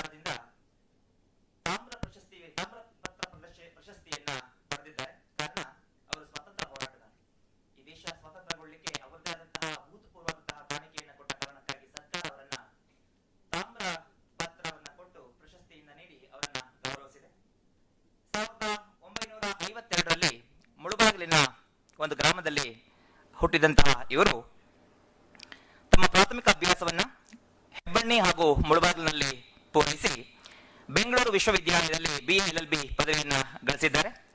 1977ರಲ್ಲಿ ವಕೀಲರಾಗಿ ವೃತ್ತಿಯನ್ನ ಆರಂಭಿಸಿದಂತಹ ಶ್ರೀಯುತರು 2004ರಿಂದ 2014ರವರೆಗೆ 10 ವರ್ಷಗಳ ಕಾಲ ಇವರು ನ್ಯಾಯಾಧೀಶರಾಗಿ ಸೇವೆಯನ್ನು ಸಲ್ಲಿಸಿ ನಿವೃತ್ತಿಯನ್ನ ಹೊಂದಿದ್ದಾರೆ. 2014ರಲ್ಲಿ ನಿವೃತ್ತಿಯನ್ನು ಹೊಂದಿದ್ದಾರೆ. 2015ರಿಂದ 2018ರಲ್ಲಿ ಇವರು ಭಾರತೀಯ ಸರ್ವೋಚ್ಚ ನ್ಯಾಯಾಲಯ ಏನಿದೆ, ಭಾರತ ಸರ್ವೋಚ್ಚ ನ್ಯಾಯಾಲಯ, ಆ ನ್ಯಾಯಾಲಯ ಡೆಸಿಗ್ನೇಟೆಡ್ ಸೀನಿಯರ್ ಕೌನ್ಸಿಲ್ ಆಗಿ ಕಾರ್ಯವನ್ನ ನಿರ್ವಹಿಸಿದ್ದಾರೆ. ಶ್ರೀಯುತರು ಸುಮಾರು 14 ಕೃತಿಗಳನ್ನ ಕನ್ನಡದಲ್ಲಿ ರಚನೆ ಮಾಡಿದ್ದಾರೆ. ನಿಜವಾಗ್ಲೂ ಕೂಡ ಒಬ್ಬ ನ್ಯಾಯಮೂರ್ತಿ 14 ಕೃತಿಗಳನ್ನ ಕನ್ನಡದಲ್ಲಿ ರಚನೆ ಮಾಡಿದ್ದಾರೆ ಅಂತಕ್ಕಂಥದ್ದು ನಿಜವಾಗ್ಲೂ ಕೂಡ ನಮಗೆಲ್ಲ ಹೆಮ್ಮೆ ತರ್ತಕ್ಕಂಥ ವಿಚಾರ. ಇಡೀ ಸಭೆ ಜೋರಾದ ಕರತಾಳದ ಮೂಲಕ ಅವರಿಗೆ ಅಭಿನಂದನೆಯನ್ನ ಸಲ್ಲಿಸಬೇಕು ಅಂತ ಕೇಳ್ಕೊಳ್ತಾ ಇದ್ದೀನಿ. ಆ ಕೃತಿಗಳು ಯಾವ್ದಪ್ಪ ಅಂತಂದ್ರೆ ಸಂವಿಧಾನದ ಓದು, ರೈತರ ಮೇಲೆ ಗದಾ ಪ್ರಹಾರ, ರೈತ ಭದ್ರತೆ, ದೇಶದ ಭದ್ರತೆ, ಮೀಸಲಾತಿ ಭ್ರಮೆ ಮತ್ತು ವಾಸ್ತವ, ಸಂವಿಧಾನ ಮತ್ತು ವಚನಗಳು, ನ್ಯಾಯಾಂಗದ ಒಳನೋಟ, ಸಮಾಜವಾದ, ಕರ್ನಾಟಕದಲ್ಲಿ ನ್ಯಾಯಾಂಗ, ಅಸ್ಪೃಶ್ಯತೆ ಮತ್ತು ಕಾನೂನು, ಅರಿವು ಬೆಳಕು, ಮಹಿಳಾ ಅಸಮಾನತೆ, ಡಾಕ್ಟರ್ BR ಅಂಬೇಡ್ಕರ್ ಮತ್ತು ಕಾರ್ಮಿಕ ಕಾನೂನು, ಜಾಗತಿಕ ಧೋರಣ ಅಂಬೇಡ್ಕರ್, ಮಾಧ್ಯಮದ ದಿಕ್ಕು ಎತ್ತ. ಟೋಟಲ್ 14 ಕೃತಿಗಳನ್ನ ಕನ್ನಡದಲ್ಲಿ ರಚನೆ ಮಾಡಿದ್ದಾರೆ. ಇಂಗ್ಲಿಷ್ನಲ್ಲಿ 4 ಕೃತಿಗಳನ್ನ ಶ್ರೀಯುತರು ರಚನೆ ಮಾಡಿದ್ದಾರೆ. Reservation myth and reality, problems and challenges before young advocates, challenges to the constitution, riding the constitution, ಈ 4 ಕೃತಿಗಳನ್ನ ಆಂಗ್ಲ ಭಾಷೆಯಲ್ಲಿ ರಚನೆ ಮಾಡಿದ್ದಾರೆ. ವಿದ್ಯಾರ್ಥಿ ದಶೆಯಿಂದಲೂ ಕೂಡ ಹುಟ್ಟು ಹೋರಾಟಗಾರರಾಗಿರ್ತಕ್ಕಂತಹ ನಾಗಮೋಹನ್ ದಾಸ್ ಅವರು 1977ರಲ್ಲೇ ವಿದ್ಯಾರ್ಥಿ ಮುಖಂಡರಾಗಿ ಕಾರ್ಯವನ್ನ ನಿರ್ವಹಣೆ ಮಾಡಿದ್ದಾರೆ. 1987ರಿಂದ 1995ರವರೆಗೆ ಕರ್ನಾಟಕದಲ್ಲಿ ಯುವಜನರ ಸಂಘಟನೆಯ ರಾಜ್ಯಾಧ್ಯಕ್ಷರಾಗಿ ಕಾರ್ಯವನ್ನ ನಿರ್ವಹಿಸಿದ್ದಾರೆ. ಯುವ ವಕೀಲರ ವೇದಿಕೆಯ ಕಾರ್ಯದರ್ಶಿಯಾಗಿ, ಬೆಂಗಳೂರು ವಕೀಲ ಸಂಘದ ಪ್ರಧಾನ ಕಾರ್ಯದರ್ಶಿಯಾಗಿ ಸೇವೆಯನ್ನು ಸಲ್ಲಿಸಿದ್ದಾರೆ. ಅಖಿಲ ಭಾರತ ವಕೀಲರ ಸಂಘ ಕರ್ನಾಟಕ ಘಟಕದ ರಾಜ್ಯಾಧ್ಯಕ್ಷರಾಗಿ ಕಾರ್ಯವನ್ನ ನಿರ್ವಹಿಸಿದ್ದಾರೆ. ವರಮಾನ ತೆರಿಗೆ ಇಲಾಖೆ ಹಾಗೂ ಹಲವು ಸಾರ್ವಜನಿಕ ಸಂಸ್ಥೆಗಳ ಕಾನೂನು ಸಲಹೆಗಾರರಾಗಿ ಸೇವೆಯನ್ನು ಸಲ್ಲಿಸಿದ್ದಾರೆ. ಜೊತೆಗೆ ಸಾರ್ವಜನಿಕ ಮೊಕದ್ದಮೆಗಳನ್ನು ದಾಖಲಿಸಿ ಸರ್ಕಾರಕ್ಕೆ 100 ಕೋಟಿ ರೂಪಾಯಿಗಳನ್ನ ಉಳಿತಾಯ ಮಾಡಿದ್ದಾರೆ. ಅವರಿಗೆ ಜೋರಾದ ಚಪ್ಪಾಳೆಯನ್ನು ನಾವಿಲ್ಲಿ ಸಲ್ಲಿಸಬೇಕಾಗುತ್ತೆ. ಭಾರತದ ಸಂವಿಧಾನ ಮತ್ತು ವಿವಿಧ ಕಾನೂನುಗಳ ಬಗ್ಗೆ ಕನ್ನಡದಲ್ಲಿ ಸುಮಾರು 2000ಕ್ಕೂ ಹೆಚ್ಚು ಉಪನ್ಯಾಸಗಳನ್ನು ನೀಡಿ ವಿದ್ಯಾರ್ಥಿಗಳ, ಮಹಿಳೆಯರ, ದಲಿತರ, ವಕೀಲರ ಮತ್ತು ಶಿಕ್ಷಕ ಕಾರ್ಮಿಕರ ಇತ್ಯಾದಿಯವರಲ್ಲಿ ಕಾನೂನು ಅರಿವನ್ನ ಮೂಡಿಸ್ತಾ ಬಂದಿದ್ದಾರೆ. ಸುಮಾರು 2000ರಷ್ಟು ಉಪನ್ಯಾಸಗಳನ್ನು ನೀಡಿದ್ದಾರೆ ಅಂದ್ರೆ ನಿಜವಾಗ್ಲೂ ಕೂಡ ಅವರೊಂದು ರೀತಿ ಕಾನೂನಿನ ಒಂದು ವಿಶ್ವವಿದ್ಯಾಲಯ ಅಂತೆಲ್ಲ ಅವರನ್ನ ಪರಿಗಣಿಸಬೇಕಾಗುತ್ತೆ. ನ್ಯಾಯಮೂರ್ತಿಗಳಾಗಿ ಸುಮಾರು 10 ವರ್ಷಗಳ ಕಾಲ ಸೇವೆಯನ್ನು ಸಲ್ಲಿಸಿದಂತಹ ಇವರು ಸುಮಾರು 40,000ಕ್ಕೂ ಹೆಚ್ಚು ತೀರ್ಪುಗಳನ್ನ ನೀಡಿ ದಾಖಲೆಯನ್ನು ನಿರ್ಮಿಸಿದ್ದಾರೆ. 40,000 ತೀರ್ಪುಗಳನ್ನು ಸುಲಭದ ವಿಚಾರ ಅಲ್ಲ. ಇವತ್ತು ನಿಮಗೆಲ್ಲ ಗೊತ್ತಿದೆ ಕಾನೂನು ಎಷ್ಟು ದೀರ್ಘಕಾಲಿಕವಾಗಿ ಪ್ರೊಸೆಸ್ ನಡೀತಾ ಹೋಗುತ್ತೆ ಅಂತ. ಆದ್ರೆ ಅವರ 10 ವರ್ಷದ ಅವಧಿಯಲ್ಲಿ ಸುಮಾರು 40,000 ತೀರ್ಪುಗಳನ್ನ ನೀಡಿದ್ದಾರೆ ಅಂದ್ರೆ ಎಷ್ಟು ತ್ವರಿತವಾಗಿ ನ್ಯಾಯ ವಿತರಣೆ ಅಂತಕ್ಕಂಥದ್ದು ಅವರ ಕಾಲಘಟ್ಟದಲ್ಲಿ ಆಗಿದೆ ಅನ್ನುವುದನ್ನು ನಾವು ಪರಿಗಣಿಸಬೇಕಾಗುತ್ತೆ. ಕರ್ನಾಟಕ ಉಚ್ಚ ನ್ಯಾಯಾಲಯದ ಕಾನೂನು ಸೇವೆಗಳ ಸಮಿತಿಯ ಅಧ್ಯಕ್ಷರಾಗಿ ಹಾಗೂ ಕರ್ನಾಟಕ ಕಾನೂನು ಸೇವೆಗಳ ಪ್ರಾಧಿಕಾರದ ಸಾಮಾಜಿಕ ನ್ಯಾಯ ಸಮಿತಿಯ ಸಂಚಾಲಕರಾಗಿ ಸೇವೆಯನ್ನು ಸಲ್ಲಿಸಿದ್ದಾರೆ. ಕರ್ನಾಟಕ ವಿಧಾನಸಭೆಯ ನೈಸ್ ಸದನ ಸಮಿತಿಗೆ ಕಾನೂನು ಸಲಹೆಗಾರರಾಗಿ ಹಾಗೂ ಬಾಬಾ ಬುಡನ್ಗಿರಿ ವಿವಾದಕ್ಕೆ ಸಂಬಂಧಿಸಿದಂತೆ ತಜ್ಞರ ಸಮಿತಿಯ ಅಧ್ಯಕ್ಷರಾಗಿ ಕಾರ್ಯವನ್ನು ನಿರ್ವಹಿಸಿದ್ದಾರೆ. ಬೃಹತ್ ಬೆಂಗಳೂರು ಮಹಾನಗರ ಪಾಲಿಕೆಯ ಕಾಮಗಾರಿಗಳ ಅವ್ಯವಹಾರಗಳ ತನಿಖಾ ಸಮಿತಿಯ ಅಧ್ಯಕ್ಷರಾಗಿ ಇವರು ಕಾರ್ಯವನ್ನ ನಿಭಾಯಿಸಿದ್ದಾರೆ. ಇದರ ಜೊತೆಯಲ್ಲಿ ಲಿಂಗಾಯತ ಸ್ವತಂತ್ರ ಧರ್ಮ ಕುರಿತಂತೆ ಆಯೋಗವನ್ನು ಸರ್ಕಾರ ರಚನೆ ಮಾಡಿತ್ತು. ಆ ಆಯೋಗದ ಅಧ್ಯಕ್ಷರು ಸಹ ಶ್ರೀಯುತರೆ. ಪರಿಶಿಷ್ಟ ಜಾತಿ, ಪರಿಶಿಷ್ಟ ಪಂಗಡ, ಮೀಸಲಾತಿ ಹೆಚ್ಚಳ ಈ ಆಯೋಗದ ಅಧ್ಯಕ್ಷರಾಗಿ ಕಾರ್ಯವನ್ನ ನಿರ್ವಹಿಸಿದ್ದಾರೆ.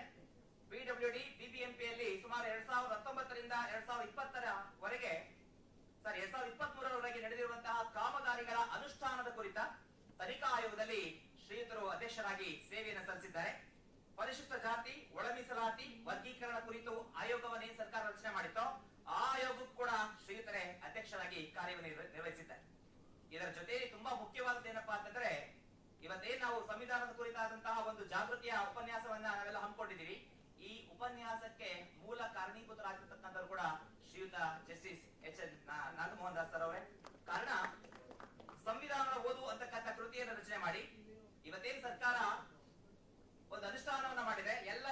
ಕಾಲೇಜುಗಳಲ್ಲಿ ಸಂವಿಧಾನ ಕುರಿತಾದಂತಹ ಓದು ಆಗಬೇಕು. ಎಲ್ಲ ವಿದ್ಯಾರ್ಥಿಗಳಿಗೂ ಕೂಡ ಸಂವಿಧಾನದ ಆಶಯ ತಿಳಿಬೇಕು ಅಂತ ಏನು ಸರ್ಕಾರ ಕಾನೂನನ್ನು ಮಾಡಿದೆ, ಆ ಕಾನೂನು ಬದಲಿಗೆ ಮೂಲ ಕಾರಣೀಭೂತರಾಗಿರ್ತಕ್ಕಂಥ ಶ್ರೀಯುತರು.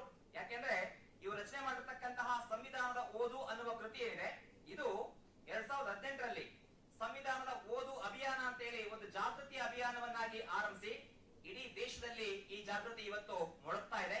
ಇಡೀ ದೇಶಕ್ಕೆ ಸಂವಿಧಾನದ ಜಾಗೃತಿಯನ್ನು ಮೊಳಗಿಸಿದಂತಹ ಕೀರ್ತಿ ಅದು ಕನ್ನಡದ ನ್ಯಾಯಮೂರ್ತಿಗಳಿಗೆ ಸಲ್ಲುತ್ತೆ ಅಂತಕ್ಕಂತಹ ಮಾತನ್ನ ಈ ಸಂದರ್ಭದಲ್ಲಿ ಹೆಮ್ಮೆಯಿಂದ ಹೇಳಲಿಕ್ಕೆ ನಾನು ಬಯಸ್ತಾ ಇದ್ದೇನೆ. ಶ್ರೀಧರ್ ಬಗ್ಗೆ ಓದ್ತಾ ಹೋದ್ರೆ ಇನ್ನಷ್ಟು ಸಮಯ ತೆಗೆದುಕೊಳ್ಳುತ್ತೆ. ಜೊತೆಗೆ ಅವರು ಬಂದಿರತಕ್ಕಂತಹ ಕೆಲವು ವಿಶೇಷ ಪ್ರಶಸ್ತಿಗಳನ್ನ ಈ ಸಂದರ್ಭದಲ್ಲಿ ನಾನು ಕೋಟ್ ಮಾಡ್ತಾ ಇದ್ದೀನಿ. ಇವರಿಗೆ ಅಮ್ಮ ಪ್ರಶಸ್ತಿ ಲಭ್ಯವಾಗಿದೆ, ಜಯದೇವಶ್ರೀ ಪ್ರಶಸ್ತಿ, ಕರ್ನಾಟಕ ರಾಜ್ಯೋತ್ಸವ ಪ್ರಶಸ್ತಿ, ಡಾಕ್ಟರ್ BR ಅಂಬೇಡ್ಕರ್ ಪ್ರಶಸ್ತಿ, ಗುರುಬಸವ ಪುರಸ್ಕಾರ, ಸದ್ಭಾವನಾ ಪ್ರಶಸ್ತಿ, ತೋಟದಾರಿಯ ಮಠ ಪ್ರಶಸ್ತಿ, ನಾಲ್ವಡಿ ಕೃಷ್ಣರಾಜ ಪ್ರಶಸ್ತಿ, ಈ ರೀತಿ ಹಲವಾರು ಪ್ರಶಸ್ತಿಗಳಿಗೆ ಭಾಜನರಾಗಿರ್ತಕ್ಕಂಥ ಶ್ರೀಯುತರು ಈ ಕಾರ್ಯಕ್ರಮದ ಕೇಂದ್ರ ಬಿಂದುವಾಗಿದ್ದಾರೆ. ಅವರನ್ನ ಈ ಸಭೆಗೆ ಪ್ರೀತಿಯಿಂದ ನಾನು ಮತ್ತೊಮ್ಮೆ ಸ್ವಾಗತಿಸ್ತಾ, ವೇದಿಕೆ ನಿಮಗೋಸ್ಕರ ಕಾಯ್ತಾ ಇದೆ ಸರ್. ತಮ್ಮ ಅತ್ಯಮೂಲ್ಯವಾದಂತಹ ನುಡಿಗಳನ್ನ ಕೇಳಬೇಕು ಅಂತ ನಾವೆಲ್ಲ ಕಾತರದಿಂದ ಕಾಯ್ತಾ ಇದ್ದೀವಿ. ತಾವು ತಮ್ಮ ಅತ್ಯಮೂಲ್ಯವಾದಂತಹ ಉಪನ್ಯಾಸವನ್ನ ನಮ್ಮ ವಿದ್ಯಾರ್ಥಿ ವೃಂದಕ್ಕೆ ನೀಡಬೇಕು ಅಂತ ನಮ್ಮಲ್ಲಿ ಮನವಿಯನ್ನ ಮಾಡ್ಕೊಳ್ತಾ ಇದ್ದಾರೆ.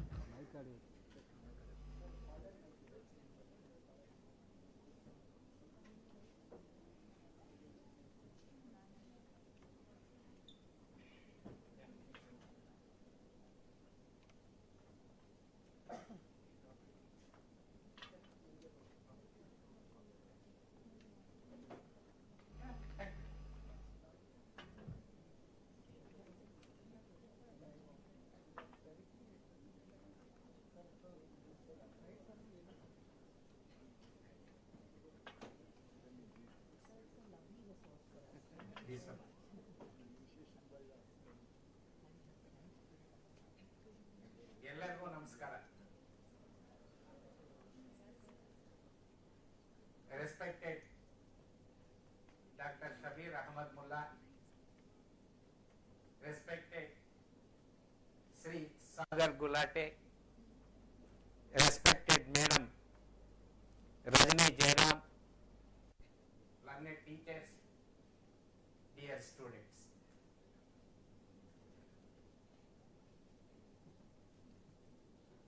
This program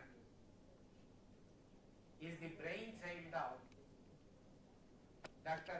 Sabeer Ahmed Mulla, the director of Ambedkar Training Center. Dr. Mulla is a dynamic officer, a man with commitment, a man with wisdom. I am greatly thankful to him for providing me this opportunity to share few thoughts on Indian Constitution. Similarly, I am equally grateful to the management, to the teachers and students of this great temple of learning, the JAIN University. On the request of Dr. Mulla, you all positively responded, and the result, we are here today. I express my sincere thanks to the management, to the faculty, and to the students of JAIN University.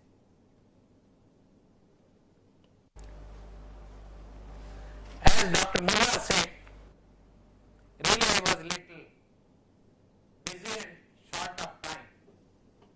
Yet, he requested me to come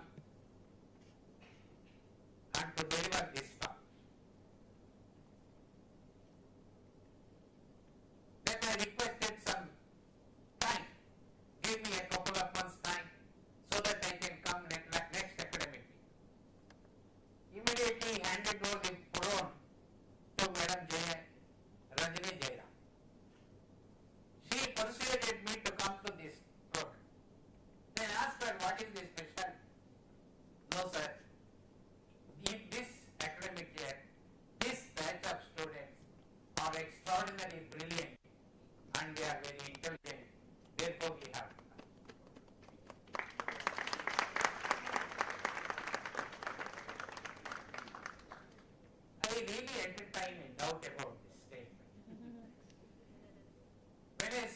brilliant and intelligent, only few clapped.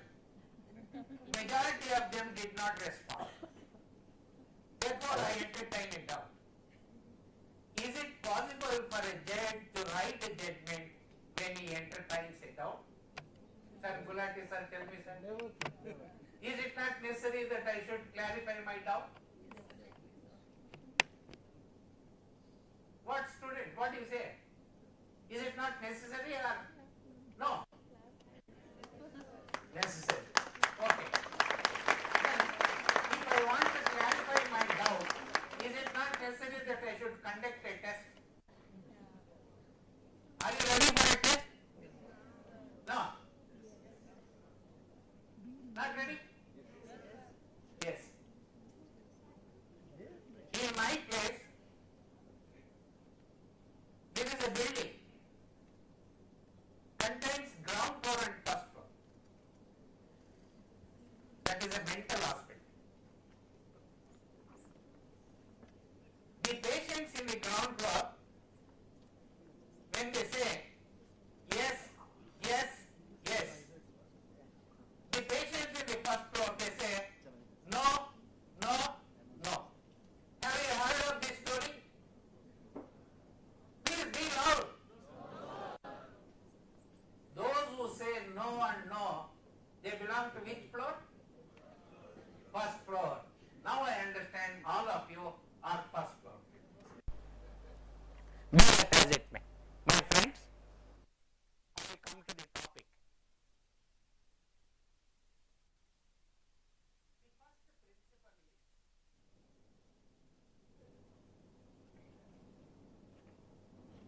What is the meaning of political power? Political power means the power to enact law, the power to implement law, the power to punish the law violators. If you put all these three powers together, then it is called as political power. At one point of time, this political power was in the hands of Samrats, Chakravartis, Raja Maharajas, feudal lords. They are the lawmakers, they are the law implementers, and they are the people who punish the law violators. In course of time, we see the end of era of Samrat, Chakravartis and Raj Maharajas. In their place, political democracies have come. In any democratic setup, the power to make law was entrusted to legislative. The power to implement law came to be vested with the executive. The power to punish the law violators came to be vested with the judiciary. This is how independent organizations called legislative, executive and judiciary came into existence. By experience, people realized that these three organs at the commencement started behaving arbitrarily. Arbitrary means behaving according to their whims and fancies. I give 2-3 examples to demonstrate that. In Hindustan, we take arati to the god. Is it clockwise or anti-clockwise? Clockwise. If some useless fellows go to the Vidhan Sabha of the parliament and enact a law stating that from tomorrow onward you have to take arati in the anti-clockwise, this is called as legislative arbitrariness. Similarly, we see the executive arbitrariness. It is the duty of executive to implement the law. In Mangalore, they will implement 100%. In Kora, they implement 50%. In Yadgar, they will not implement at all.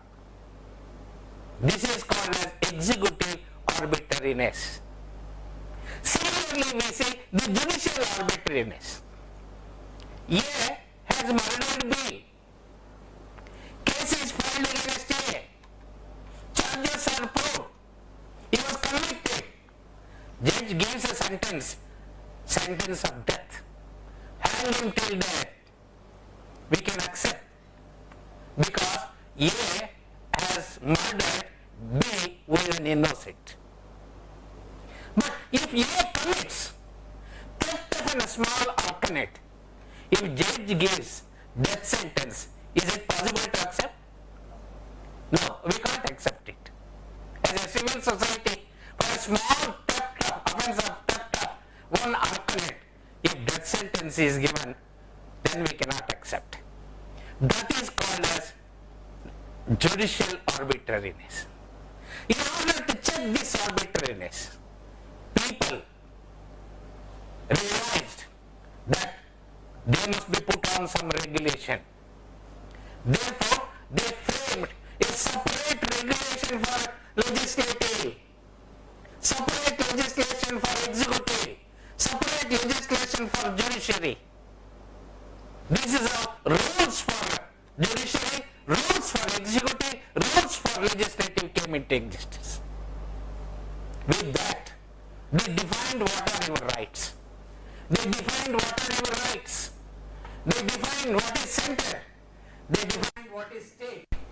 How the state and center have to function. What is their relationship? What is their jurisdiction? On what basis we have to build this society? A democratic society or a dictatorial society? Whether a secular society or a theocratic society? Whether a military society or a social justice society? Like this, rules, rights, duties, jurisdiction, relationship, and the basic values came into existence. If we put all together in and that book is called as Constitution. This is how the constitutions have come into the world. My friends, today there are out of 199 countries in the world, nearly 190 countries having separate independent constitutions. People of the world are designing a constitutional administration and rule. People of that country are showing inclination. Read their constitution, understand their constitution, imbibe the constitutional values and live up to their constitution. But we in India, my friends, 75 years back, this constitution has come. How many of us have it? Please tell me, any one of you keeping your hand on your chest, that sir, I have read this constitution, I have understood the values of this constitution and I am living up to that. Raise your hands if anyone is here. No, not a single person. It is not just you, my friends. Last 7 years, I am touring not only in Karnataka but across the country. I never get an answer from anyone. Sir, I have read the constitution and I am living up to it. When world is reading, when the people of the world are understanding, when the people of the world are acting and behaving according to their constitution, where we are. It is therefore necessary for us, for every one of us, that we have to read our constitution, imbibe our constitutional values and live up to that values. But unfortunately, Indian constitution is one of the world's biggest written constitutions. If we take the original text of this constitution, either in English or in Hindi or in Kannada or in Urdu or in Malayalam or in Tamil or in Telugu, even if you read 10 times, you will not be able to understand my friends. The reason is, it is not that easy to digest the Indian constitution by simply reading it. Therefore, my entire attempt is to make you to understand a methodology to read the Indian constitution. That is where my PowerPoint comes.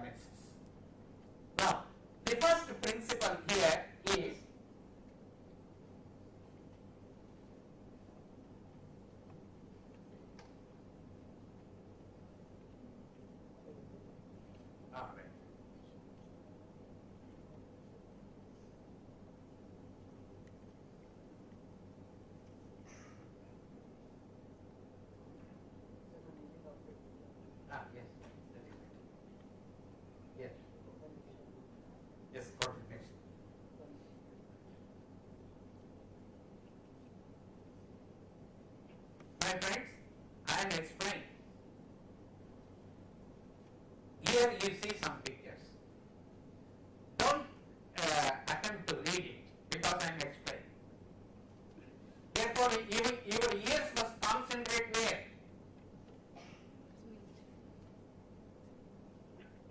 Please answer me. Your ears concentrate me. Is it not? Your eyes concentrate the screen. Understand? The first principle is without reading the Constitution, it is not possible to gather what are its basic features. It is the basic features of the Indian Constitution that guides the day-to-day function of legislative, executive and judiciary. Next.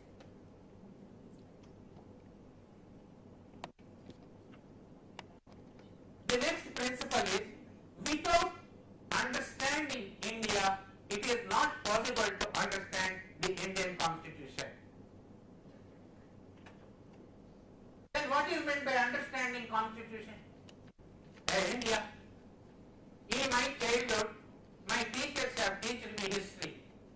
They say, in the Himalaya, in the north there is Himalayas, in the south there is Cape Catherine, on one side there is Arabian Sea, on another side there is Bay of Bengal, in the center there is Vindhya Mountains. This is India. Whether your teachers have told anything more? No response from the students. Whether your teachers have told anything more? No. Then, is it the only India? No. Therefore, a Telugu poet says, Deshamante matti kadoi, Deshamante manushloi. A nation is made of not just land, a nation is made of its people. You have to know about the people. Knowing about the people means know about their history, the origin of that people, economic relationship, social relationship, moral values, cultural values and language. Is it necessary that we require a deep study of these subjects? No. A minimum understanding is sufficient. In 3 minutes, I will tell you 5,000 years history of India. Next. History is divided into 3 parts for our convenience. Ancient Indian history, medieval Indian history and modern Indian history. Ancient Indian history commences from Indus Valley civilization to the middle of 10th century. During this period, we come across Indus Valley civilization, Mauryans, Kanishkas, Guptas, Harshavardhanas. This is ancient Indian history. Medieval Indian history commences from middle of 10th century to middle of 18th century. During this period, prominently, India was ruled by Huns, Turks, Kyrgyz, Tughlaqs, Persians, Mughals. This is medieval Indian history. Modern Indian history means from middle of 18th century till today, this period is called modern Indian history. Prominently, India was ruled during this period by Portuguese, Dutch, British, French, 1947, independence of India, 1950, by accepting world's biggest written constitution, India became republic. We are in 2025, September 16th, where we are. You know, there are 2 types of lights. One is bulb, another one is, what is the other light? Tube light. Which one starts on first? Bulb. Tube light? Little late. Correct? थोड़ा सा dim करते हैं, फिर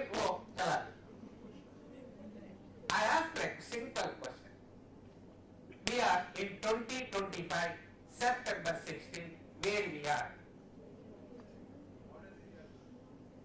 In JAIN University, by none of you answered. Therefore, it is clear to me, all of you are not bulbs, but definitely tubelights.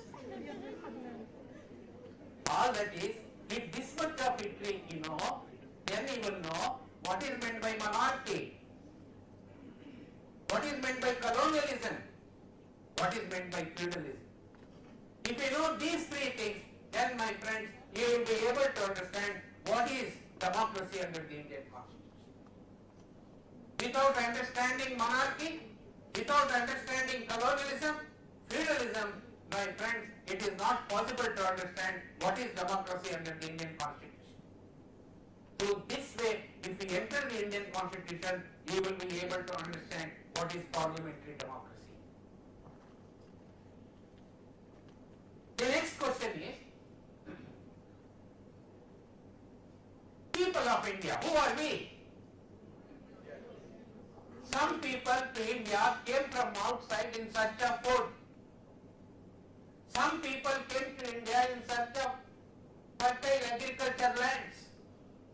Some people came to India for trading purpose, for buying goods and purchasing goods. Some people came to India for the purpose of travelers, tourists. Some people came to India from outside for the purpose of learning. You see, there is one photo, Nalanda University. When Nalanda University was in existence in India, there were more than 300 international universities imparting more than 3,000 courses. Lakhs of students came from outside. Then few came to India as aggressors and invaders. These people who came from outside, they belong to different races. See, Proto-Australide, Paleo-Mediterranean, Caucasoid, Negroid, Mongoloid. Those who came from outside, those who were inside, they belong to different religions. Look at them. They came from different nationalities, like Aryans, Persians, Greeks, Huns, Arabs, Turks, Africans, Mongolians, Europeans. They belong to different religions. We see in India languages, Indo-Aryan language, Indo-Tibetan-Burmese, Indo-European, Dravidian, Austro-Asiatic, Andamanese, Indo-Iranian. As I told you, they belong to different religions, both inside and outside. In India, we see Hinduism, Islam, Christianity, Buddhism, Jainism, Sikhism, Parsi, and there are tribal people. They say, we are not Hindus, we are not Sikhs, we are not Muslims, we are not Christs. People who came for different purposes. People who came from different nations. People who came from different languages. People belonging to different religions. Those who came here after their job, is it not necessary they should go back to their countries? Now many of you have come different parts of the country, and also I am told from different parts of the world. After your studies, is it not necessary that you should go back to your places? No, that did not happen in the case of India during that period. More than 80% of the people remained in India. They intermingled with each other. They spread over the entire country. Those who came to agriculture, they did not remain in Ganges Delta. They also moved to Kaveri Delta. Those who came to business in Calcutta, they came to Bangalore Shahar. Like this, they spread over. They will intermingle with each other. As a result, we see in India today, there are more than 4,635 castes and subcastes. In India, if you search today, you will not find a single person belonging to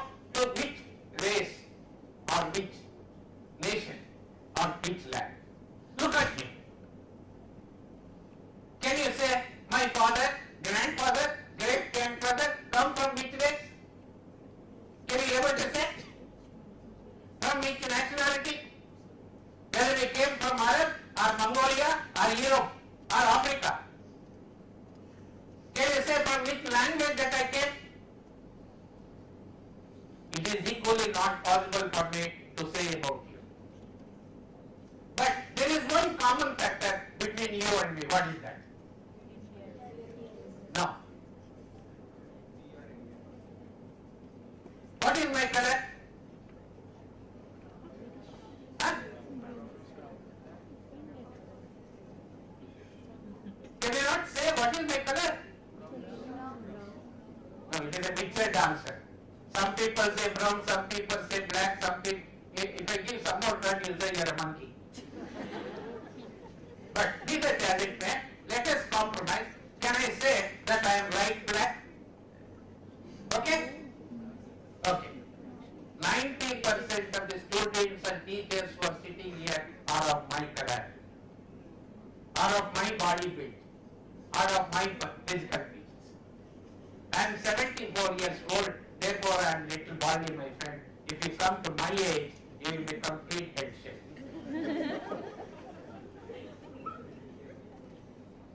What is this? What is the meaning of this? There is so much of intermingling. Without knowing this, we are fighting each other. You are a Muslim, I am a Hindu. You are a Christian, I am a Parsi. You are a Telugu wala, I am a Kannadiga wala. You are a Tamil wala, I am a Urdu wala. We are fighting. Is it correct? This is what is protected under the Indian Constitution. People belonging to different religions, belonging to different castes, different languages, without any gender disparity, all are equal before eye of law. All are extended equal protection under law.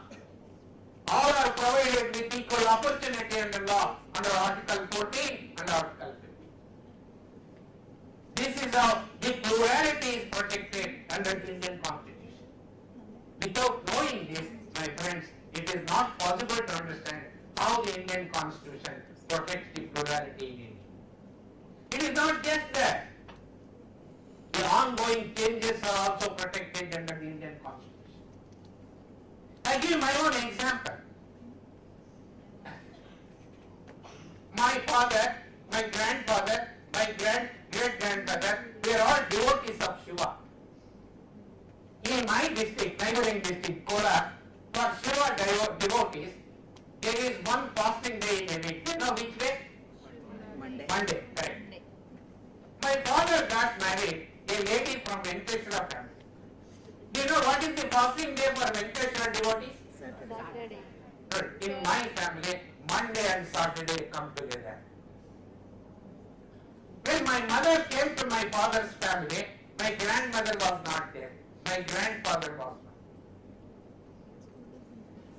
My mother is a self-made lady, like Rajni madam. And she is also a little stubborn lady. She is a self-respected woman. And her command, her writ is to run in my family. Now during my childhood, I saw that my mother slowly shifted our fasting day from Monday to Saturday.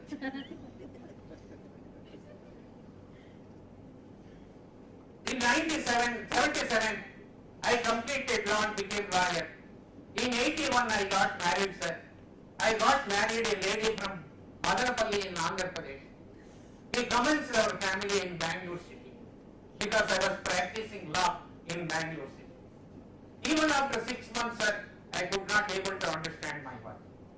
Sir, Mulla sir, Retd sir, all of you are experienced people are there. If you have understood within 6 months or 1 year, please tell me. Till today, my friends, I have not understood my lady. We were carrying on our family in Bangalore city. Saturday came, my wife did not perform. I thought she may be Monday wala. I waited up to Monday. Then in old Mysore area, this woman was to shift fasting day for to the Thursday. This is because of royal influence.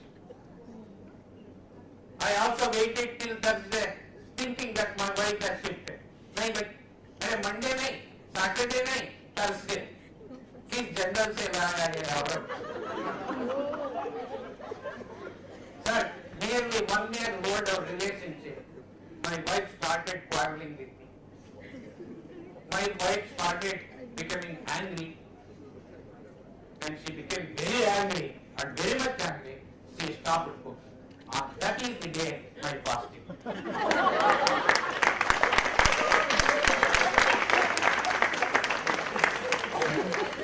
My friends, I am telling this for one reason. I will give another reason. I am from Kolar district. My mother tongue is Telugu. My wife is from Andhra Pradesh. Her mother tongue is Telugu. We were running our family in Bangalore. As a student of democratic movement of Karnataka state, I had to travel across the state. To reach the common man in the state of Karnataka, I have to speak in Kannada. Therefore, I learned to speak in public speeches Kannada. Then I started writing Kannada books, Kannada articles. Then I also started speaking Kannada with my wife. My friends, today in my house, it is not the Telugu that is the mother tongue for my children and my grandchildren. It is the Kannada that is the mother tongue for my children and grandchildren. This is how our fasting day changes, our mother tongue changes, our belief changes, our dresses changes, our food habit changes. All these changes are accommodated in Indian Constitution. This is the greatness of Indian Constitution. Without knowing this, it is not possible how the lawmakers, constitutional makers, have protected the people of this country about their culture, about their tradition, about their practices, about their beliefs, and also the ongoing changes.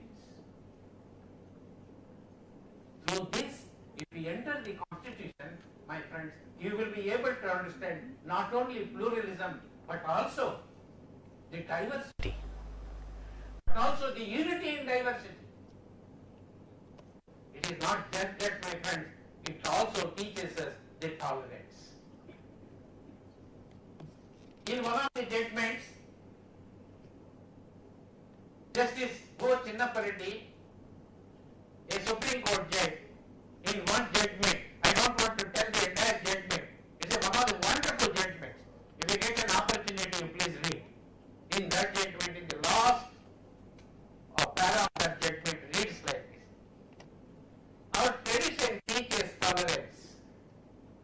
Our philosophy preaches tolerance. Our constitution practices tolerance. This is the tolerance that is practiced. When my wife did not perform fasting day, I did not file divorce petition, sir. I tolerated my wife. I accommodated my wife. She tolerated me. She accommodated me. We loved each other. We respected each other. We gave birth to children. Today we are having grandchildren. This is tolerance in India. That is what is taught by our Indian Constitution.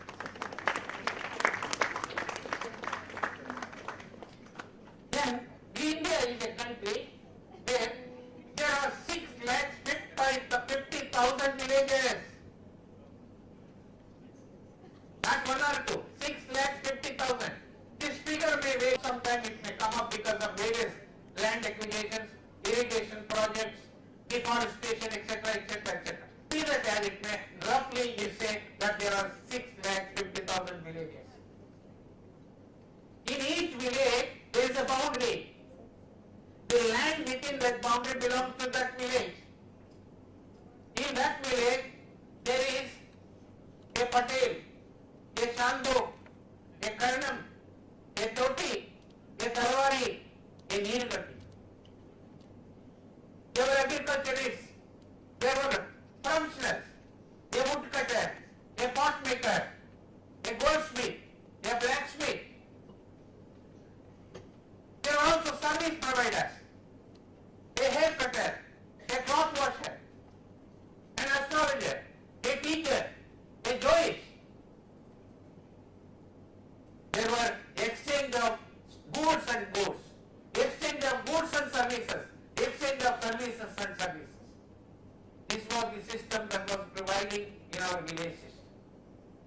Therefore, historians called Indian villages as they are independent sovereign republics. During Mughal period, we see a three-tile system. At the top there is king. Second stage we see zamindars. Third stage we see the agriculture. This system continued till we got independence. After independence, we have moved to a mixed economy. We abolished village officers. The office of Patel, Chandok, Karnam, Koti, Talwari were all removed. We went for mixed economy. Mixed economy means the role of state and private sector. In my village, there is government hospital, there is private hospital. Government high school, private high school. Government bus, private bus. Panchayat supplies water to us. In our dukan, we will also get Bisleri water. This is how the private sector and public sector participated and continued from 1947 till 1990s. During 1990s, we see a era of globalization, liberalization. In one word, if I say what is meant by liberalization means uncontrolled, unchecked import of goods, imports of technology, import of money. Now we are in the state of globalization. Why do you import? Therefore, you come and do whatever you want here. In the era of globalization, water is privatized, education is privatized, health is privatized, food is privatized, housing is privatized, transport is privatized. But we are keeping quiet. Why? Because we have not understood the philosophy of welfare state in the Indian Constitution. What is meant by welfare state? More and more responsibility to the state to provide the minimum requirements for a common man. What is my common man's requirement? My requirement is my food, my water, my education, my health, my shelter, my job. But government is distancing from our providing these things. But we are not able to rise our voice because we have not understood the concept of welfare state. Then we see in our system, we have got, as already I told you, there are 4,635 castes and subcastes in India. My friends, by birth I will get a caste. My caste is attached with an occupation. I can't change my caste, I can't change my occupation. Inter-caste marriages are forbidden. Inter-caste dining is also not permitted. Even dead bodies are not buried in one graveyard. For Hindus is this graveyard, for Muslims that, upper caste this, lower caste this, Dalits this. It is not just that they made it as hereditary. A cobbler's son has to become a cobbler. A haircutter's son has to become a haircutter. A farmer's son has to become a farmer. A teacher's son has to become a teacher. No. This is completely we have given up.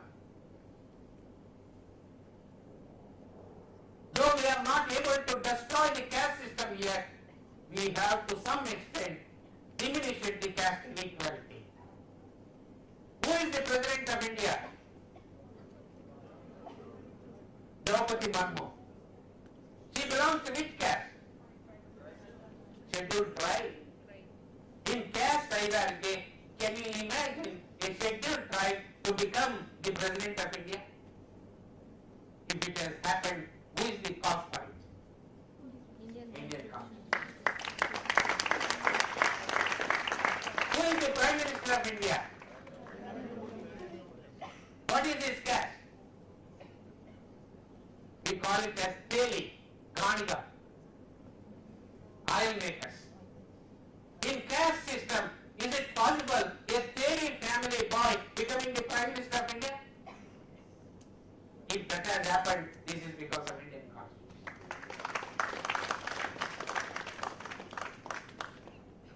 I born in a middle class agriculture family.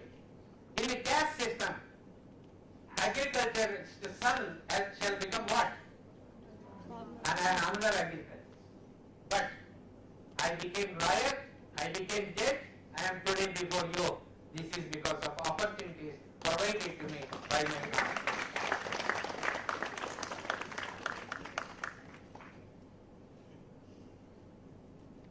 This is the type of social system that this type of society we fought against the foreign rule. We fought was against the British who ruled our country. Next.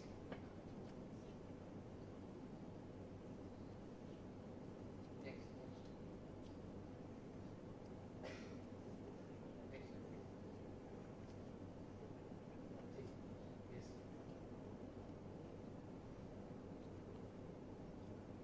We fought against the Britishers. That is called as freedom struggle. At one stage of the India's struggle for freedom was not only a political struggle, it was social and economic struggle too. On one side, we are fighting against the Britishers, telling that you please go out of this country. Political power is to be handed over to us. This is political struggle. Simultaneously, we said, Zamindari system shall go, feudal system shall go, monarchy shall go, tillers shall become the owner of the land, unemployed youth shall get employment. For every employment, equal wages have to be paid. This is economic struggle. Side by side, we also fought social struggle. Abolish sati system, abolish untouchability, abolish Devdasi system, abolish child marriage, abolish dowry system. This is social struggle. Therefore, India's struggle for freedom was not only political struggle, it was social and economic struggle too. At one stage of this struggle, our elders said, Britishers, you continue to rule this country, but you can't rule according to your whims and fancies. Therefore, frame a constitution for India and rule the country according to the constitution. That was the first demand that we made. In furtherance of the same, in 1920, under the leadership of Motilal Nehru, he said and demanded the Britishers that we have to rule the country according to the constitution. That was the first demand. In 1928, Motilal Nehru and his friends prepared a draft constitution and handed over to the British government to accept that. But Britishers did not accept that. Therefore, the Motilal Nehru report remained on paper. Later, in 1933, Jawaharlal Nehru, he said, people like my father, sitting in one room, preparing a constitution is unacceptable to Indians. Then what is the alternative? Nehru suggested, people of this country shall elect members. These members shall constitute a constituent assembly. A constitution prepared by constitutional assembly is acceptable to the Indians.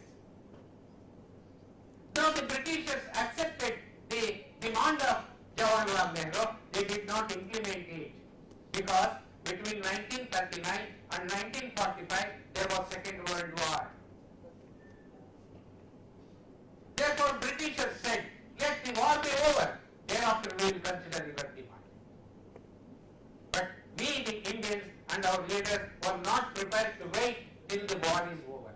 We don't know when the war is going to over.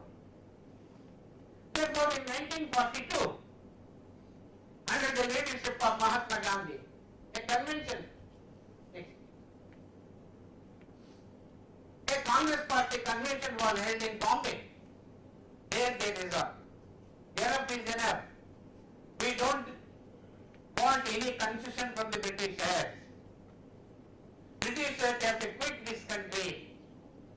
Political power is to transfer to our hands. Till that happens, we will not rest. To achieve that, we will sacrifice our lives. Do or die is the slogan given in 1942. That is what is popularly called as Quit India movement.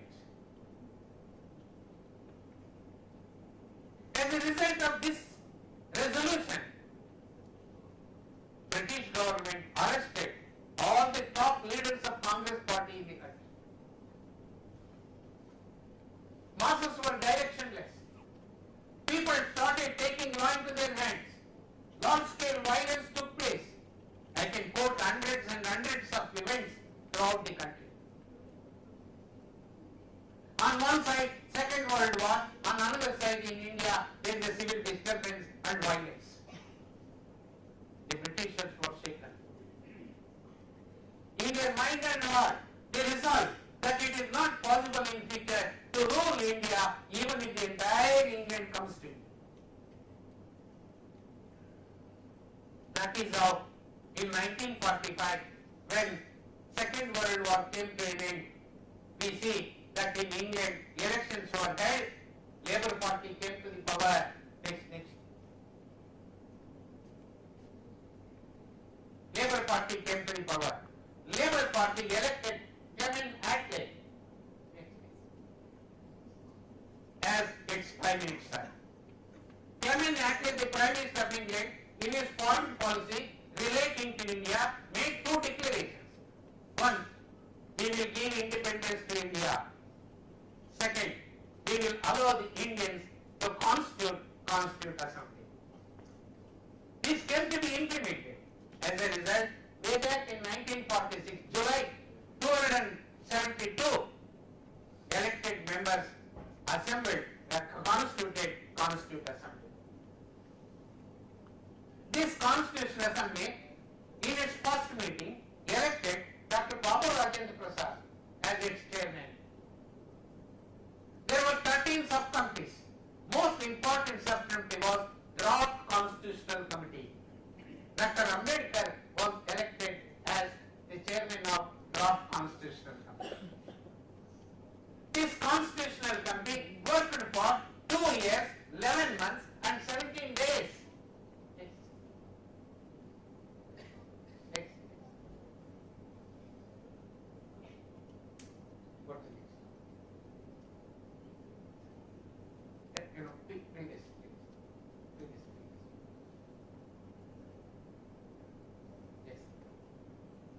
Constitutional Assembly worked for 2 years, 11 months, 17 days and finally prepared a draft constitution and handed over to the government of India for its acceptance.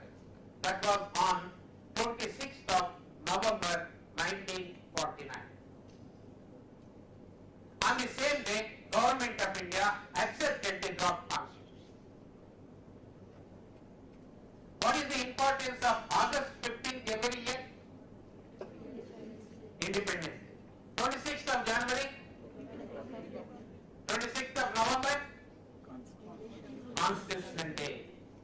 Independence Day, Republic Day and Constitutional Day are the 3 national festivals of India. This is how a constitution came to India. On 26th January, the constitution was implemented.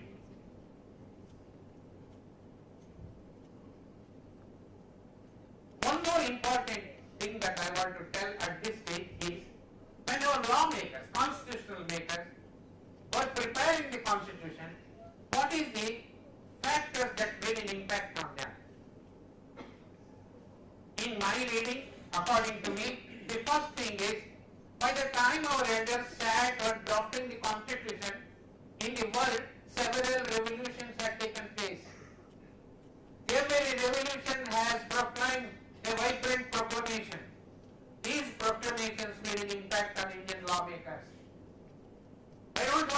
into details of American Revolution's vibrant proclamation is that all men are created equal.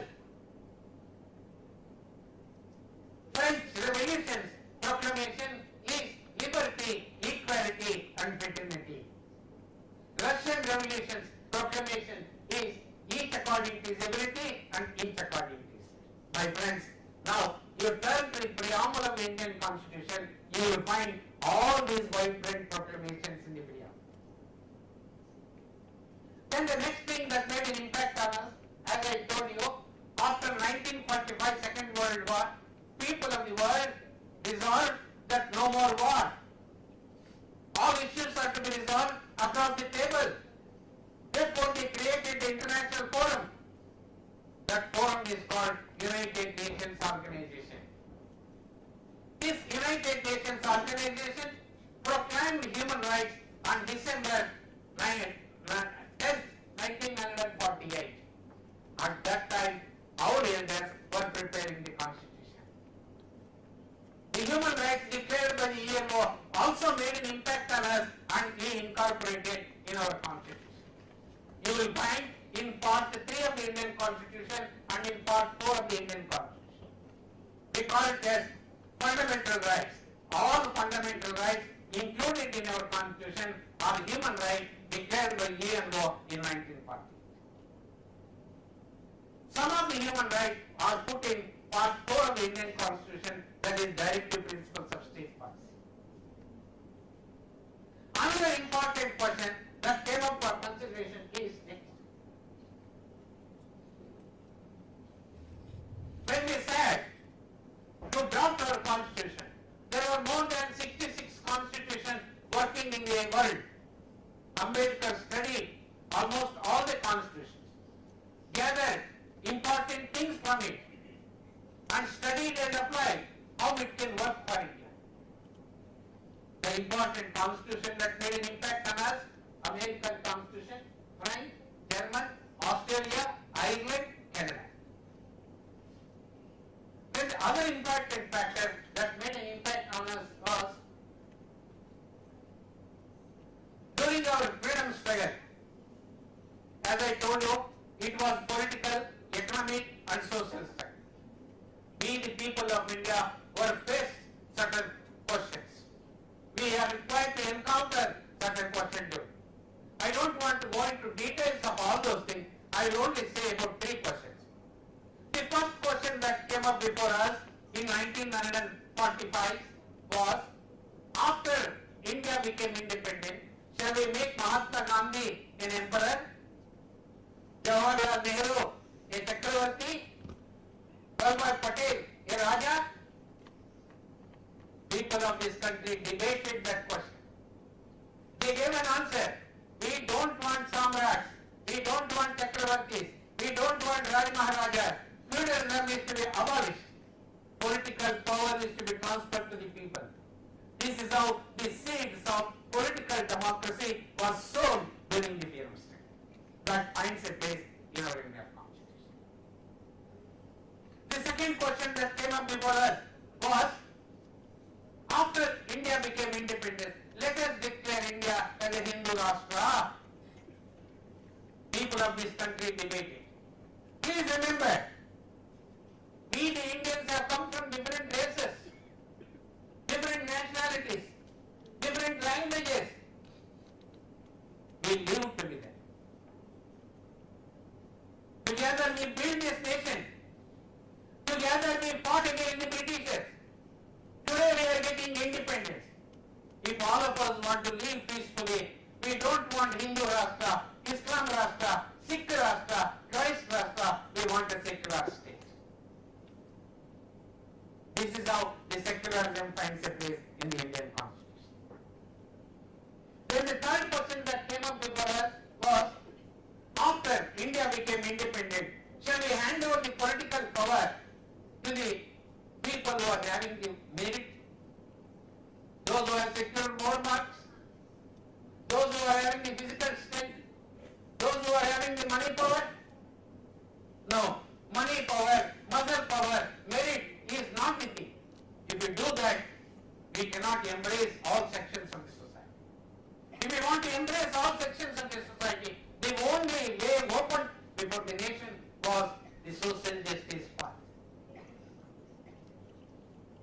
is how the social justice philosophy was accepted to embrace all religions, all castes, all states, all classes together and build the nation.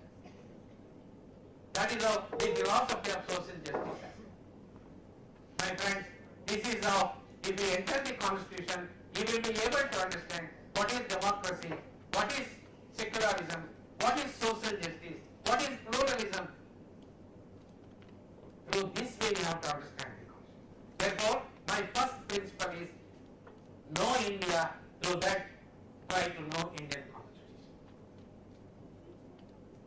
Now, this constitution has come back 75 years. Then what is the achievement that we have made?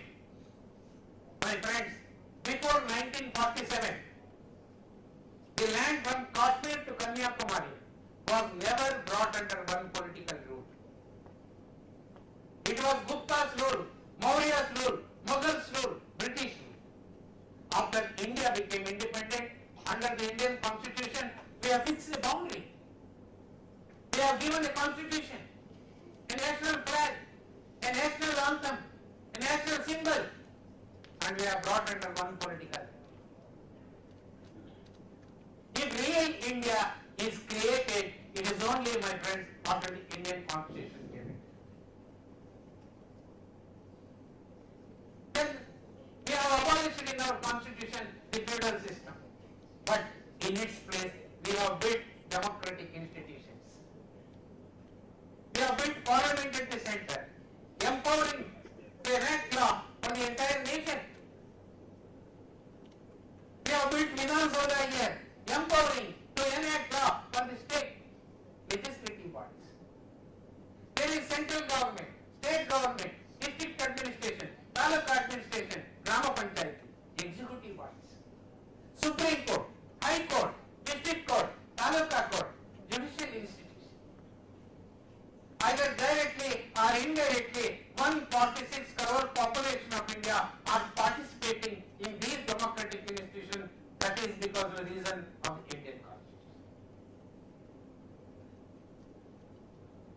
In India, women, the minorities, and the scheduled caste were treated as second-rate citizens.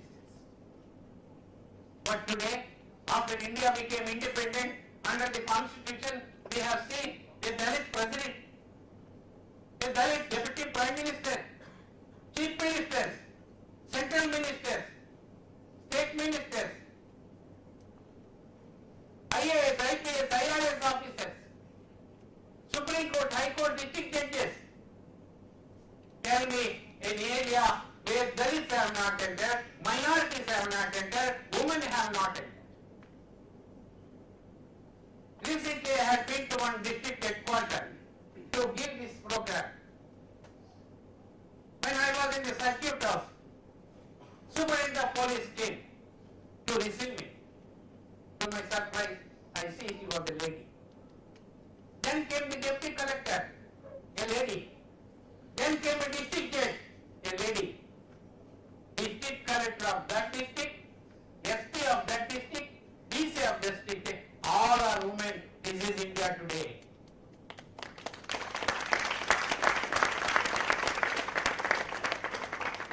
This has been possible because of the Indian Constitution. In 1947, when we got independence, our literacy rate was less than 18%. My friends, today it is 80%. Then our poverty, 70% of the people of India were below poverty line. Today we brought down less than 20%. Then our food production per annum was 50 million tons. Today our food production is 328 million tons. Then we were importing food. Today we are exporting. We have provided basic amenities like road, light, health, education, transport, drinking water to large sections of the Indian society. That is because of the Indian Constitution. Information technology, space technology, atomic energy, agriculture production, service sector, manufacturing sector, in many number of areas, India is one among the top 10 in the world That is because of the Indian Constitution. I used to tell my friends in other colleges, which is the holy epic for Hindus? Bhagavad Gita. For Muslims? Quran. For Christ? Bible. For Sikhs? Guru Sahib. For all Indians? Indian Constitution is the holy text.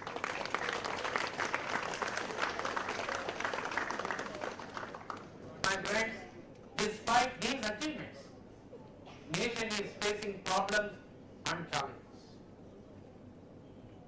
20% are illiterate, 20% are below poverty line, all are not having health access, all are not having house, all are not having decent job. These are all the problems. On another side, we see terrorism, communalism, fundamentalism, corruption, criminalization, cultural degeneration are the problems that nation is. Some people say Constitution is the responsible for this. No, I totally disagree. It is we who are responsible. We fail to read the Constitution, understand the Constitution, and implement the Constitution. Instead of blaming ourselves, we blame the Constitution is not the correct and right way. When I said like this, in one of the colleges, I received a question. Before you ask that question, I will answer that question. Sir, you said terrorism, communalism, cultural criminalization, corruption, etc. There are a number of literature available in the market. You said cultural degeneration. Where is the literature part? No, I didn't find. There was by the side, Golade, like person was an academician was sitting. Sir, do you know him? He also said no, sir. Then what should I answer? Have you seen Kaun Banega Kadarpati? Not seen? He is a respondent. Okay. Amitabh Bachchan was there. The boy is here. Program starts. Amitabh Bachchan asked the question. आपका पिता का नाम क्या है? The boy did not reply. He was simply sitting there. Amitabh Bachchan thought he may be from Mysore. He don't know Hindi.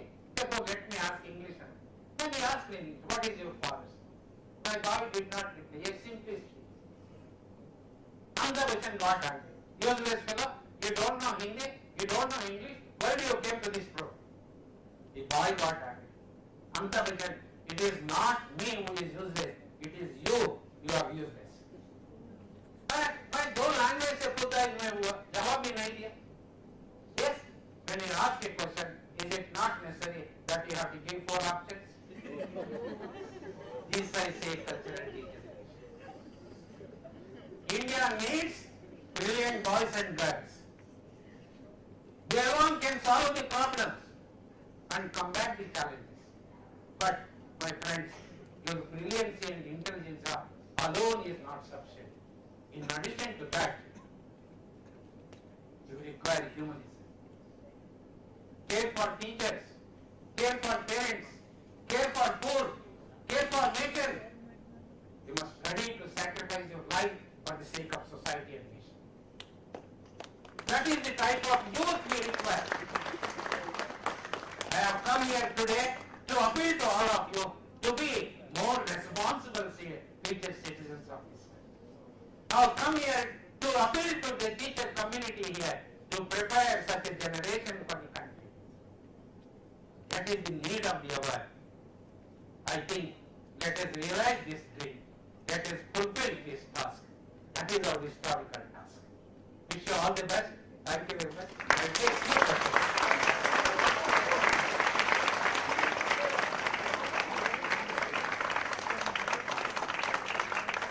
I take few questions, please. Anybody?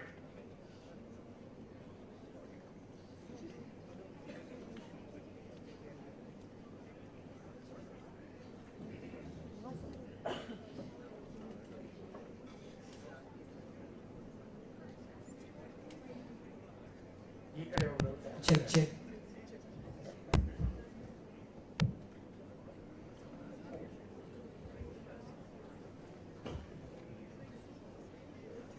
welcome teachers also to ask if necessary.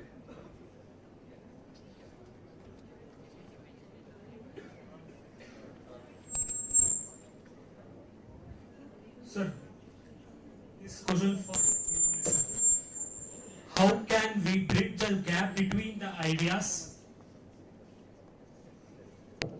How can we bridge the gap between the ideas of constitution and the current political relatives? And how can we strengthen Indian secularism and the fundamental principles of the constitution?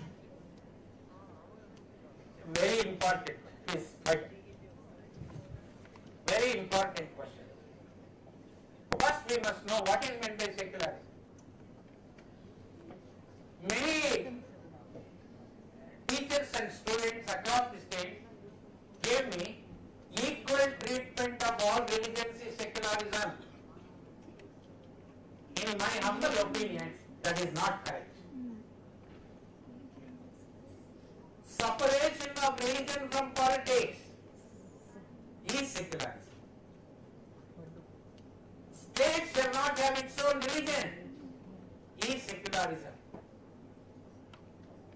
State shall not discriminate among religions is secularism. The policies and the programs of the state shall not be influenced by any religious prescriptions. It must be people oriented. That is what is meant by secularism, which I have written in this book. One. Second thing is gap. Gap is here. What I see gap is many of us have not read the Constitution. Two. Some of us have read the Constitution, have not properly understood. Three. Some of us have understood but not implemented. This is how the gap is to be filled by reading the Constitution and properly understanding the Constitution and practicing in your life. If you do this, the gap will be filled. Yes?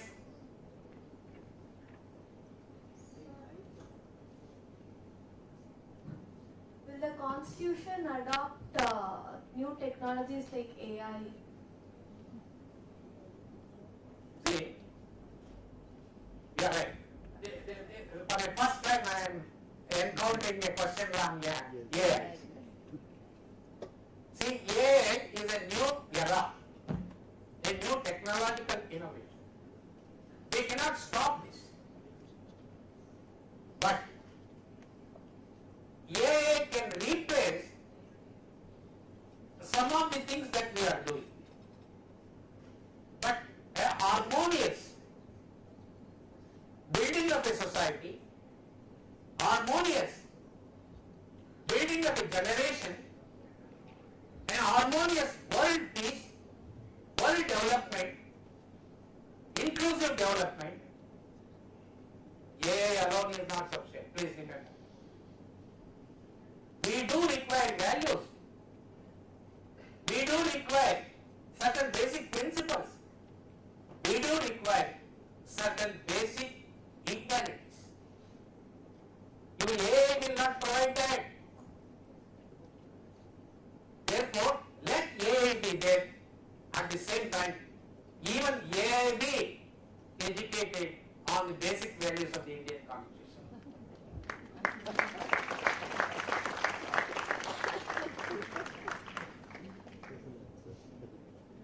Good afternoon, sir. In today's time, should economic criteria also be given equal importance in reservations? Till now, economic criteria is not the yardstick to provide reservation. Educational backwardness and social backwardness are the only two criteria for providing reservation. Now, this reservation in this country is in practice for nearly 100 years. Now a time has come where we have to debate and think whether creamy wave is to be applied to all sections who are enjoying the reservation. Already, to the backward classes, we have applied Creamy Act. Now a debate is going on whether it is required to be applied to the scheduled castes and scheduled tribes. I think this debate must continue. Through a democratic debate, we require to find out an answer. Even economic criteria can also be considered as a factor to decide and to extend the benefit of reservation.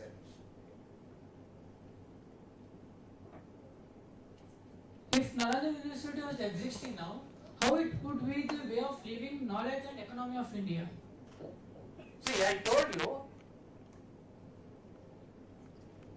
in my presentation, we the people of India, who are we? We came from outside. There were nativers here. Outsides and nativers together. They intermingled. For that purpose I came. But Nalanda University was one of the international universities then. Now there are hundreds of universities, including JAIN University. Then the population was less. Now our population is more. Now the courses are more. Universities are more. Even now, I am told by Professor Galati that students from outside also are there in this university. Then also they were, now also they are, in future also they should be. We must also go out and learn. Others also must come in and learn. All that they say, please go back to your places. Yes. Namaste, sir. So, I'm sorry to say this, but what I believe is, I was just reading your book. So what I realized is, the way you view what happened in the past is fundamentally flawed. I'll tell you why. Because this is a quote by J. Sai Deepak. The past must be understood in terms of the past, not to condone or glorify it, but to avoid the distortion caused by the lens of the present. Which essentially means that you aren't supposed to look at what happened in the past with the lens you are having now. So there might be changes, there have been circumstances which are different in the past, which were different in the past and which is different from now. And the way we view it should be in terms of past and not in the lens of what we are seeing it now. Second thing, that aside, since you mentioned this, secularism, the word socialist and secularism, it was added in the year 1976 to the constitution and it was not there in 1947. So it was not the basic ideology of what secularism should be in India. While I support secularism, but the way it was implemented was definitely not the right manner. As you know, what happened in the during Indira Gandhi's era, we know what essentially happened in that period of time. That is there. And after the first question, I believe you said secularism and politics, it should be separated. So also, by the way, I'm sorry to interrupt. In your speech you mentioned that there. You do one thing. You frame one simple question and put. Yes, sir. Yes, sir. For that, I need certain precedents to set it up. No, not necessary. Okay. You straight away go to the question. And Okay, I'll quote what you said. You said there are no all are equal before law, but in Indian civil law there are certain sects, acts which are dedicated to certain people, certain religions, if I say. And from what you suggested from the first question, do you believe Uniform Civil Code is the right way to implement all the civil laws? That's the question I have. see, firstly, Constitution says that Uniform Civil Code is desirable. State must make an attempt, endeavor to implement. about that statement, what contains in the Indian Constitution. The question is whether it is the right time to implement the common civil code in India. According to me, this is not the right time. I give two examples. What is common civil code?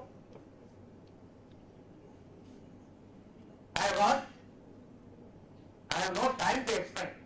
Prime Minister of India defines in one way, then Vice President of India defines another way, a Central Minister defines another way, a Governor defines in another way, a State Minister defines in another way. You and I shall understand what is. First, Government of India define what is meant by common civil. Even in the states where common civil code is enacted today,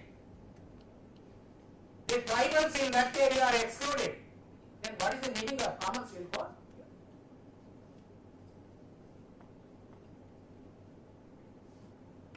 Central Minister, one minister says that common civil code shall not be implemented to the tribals in eastern India.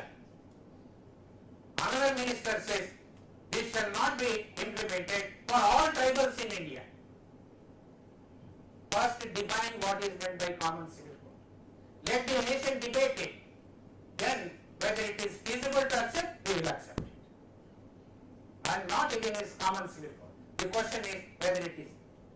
We have broken the people, their hearts, their minds, their religions, their castes, their languages. Is it the right time? No. While saying that I am not against the common civil code, my say is that this is not the right time. Yes? Thank you, sir. Thank you all those for thoughtful questions and His Honor's enlightening response to it. We acknowledge the presence of Dr. Mahadeshwaran, Advisor, JAIN University.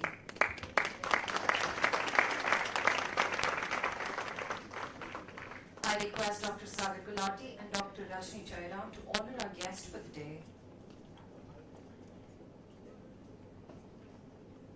Sir, you please join us. Sir. Please join us. Please join us. Please join us. Please.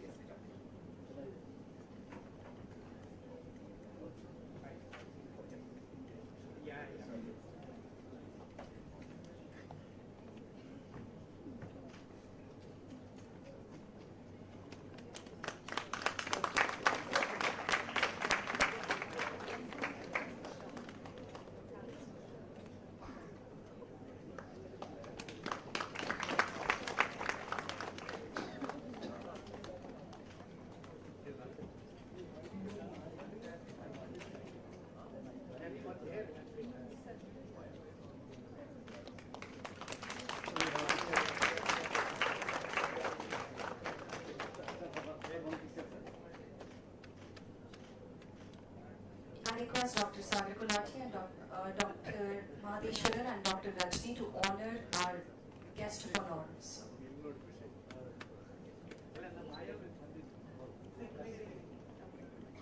We want to have his services. Yeah. But the report was what?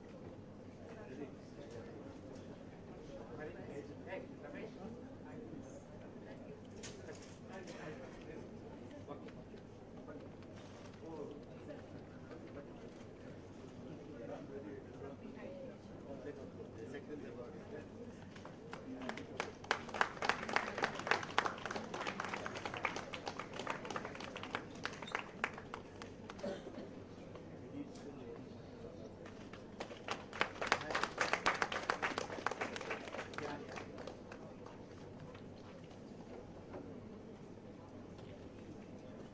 Thank you, everyone.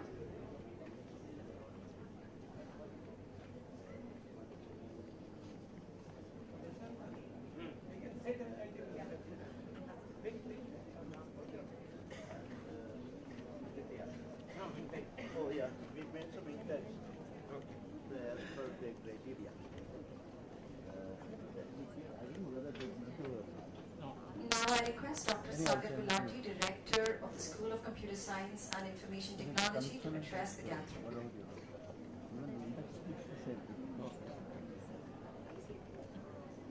How can I get it? That is with they are saying it's a very confidential. They may be treating the IS. Very good afternoon. Their own is. Most respected Justice Nagamohan sir, Shri Sabeer Ahmed Mulla sahab, Madheshwaran sir, Rajni ma'am, Dr. Priyanka, all esteemed colleagues, and a wonderful audience. I don't remember last time when I sat and I had to use my pen to make notes about the address which was being given.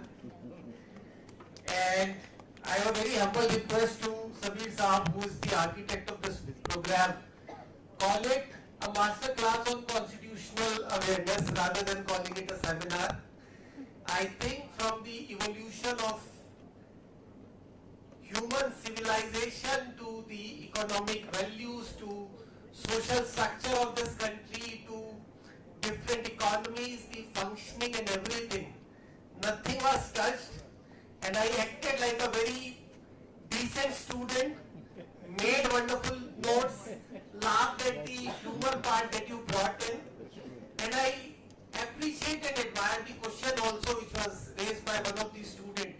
See, one of the beauty of this constitution is that it gives you the scope and place for dissent also. So that's also very important, and that's where I think sir addressed it the most beautifully, that it has to be a larger debate. It has to be a broader involvement, and then I think we'll be able to reach to a solution which will be universally applied to this beautiful, diverse, big country. So India is not a state wherein you can take a call and it is affecting a few hundreds or few thousands or few millions of people. We are a country with the strength that we have today. And since I believe majority of you are the students of undergraduation and you spent roughly 3 years, and the time took to frame the constitution was 2 years, 11 months, 18 days, which is equivalent to 3 years. But I think those 3 years were far more rigorous than the 3 years you spent. So make the most of your time, and I think everybody got enlightened by the very, very thought-provoking session by Honorable Justice. Thank you so very much, sir, on behalf of JAIN University. Thank you so much.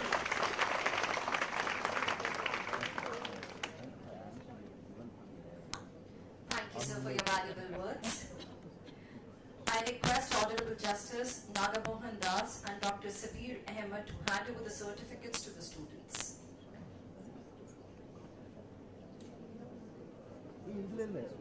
Oh, you are the listener. You are the host, you are the view. No, please come.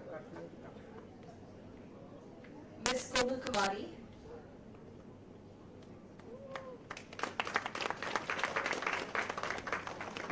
Mr. Surendra S.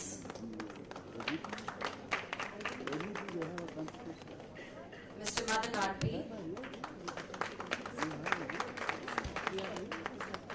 Mr. Darshan. Ms. Niharika. Ms. Disha Ramesh.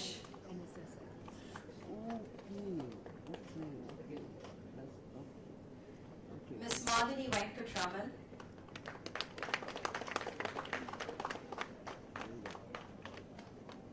Ms. Tanisha N.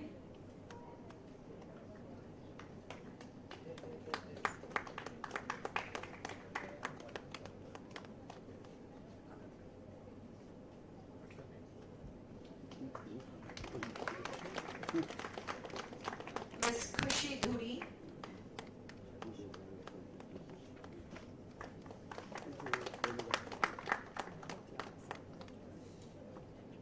Thank you, sir.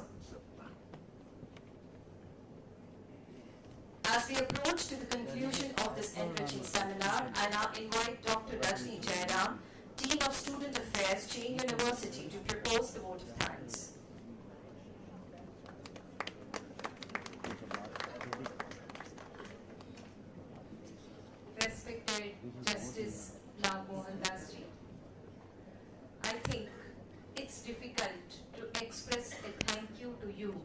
in words. The kind of awareness, the initiation that you have created amongst all of us, I just don't say exclusively the student community, but amongst all of us, is indeed something which I think is a learning lesson for all of us. Many of the content of the Constitution is not known to us, and this kind of a program will throw open a vista of ideas for us to understand the Constitution in the right perspective.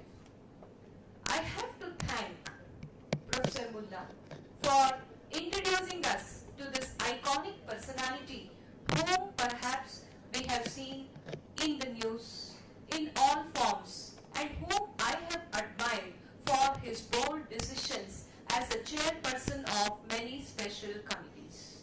It is indeed overwhelming to see the presence of Dr. Mahadeshwaran here today. Thank you, sir. I also thank all my learned colleagues for being here and being a part of it, because they are the ambassadors who carry the message about this Constitution to all the young minds here, because you are the people who will carry forward the beacon that we have set for you. Thank you all for making this a grand success. I think I will be failing in my duty if I don't thank the eloquent MC of the day, the organizers, and also the facilities division for creating this wonderful infrastructure. Thank you, one and all. Let us also come together for many more of such opportunities which are indeed lifelong learning lessons. Thank you very much.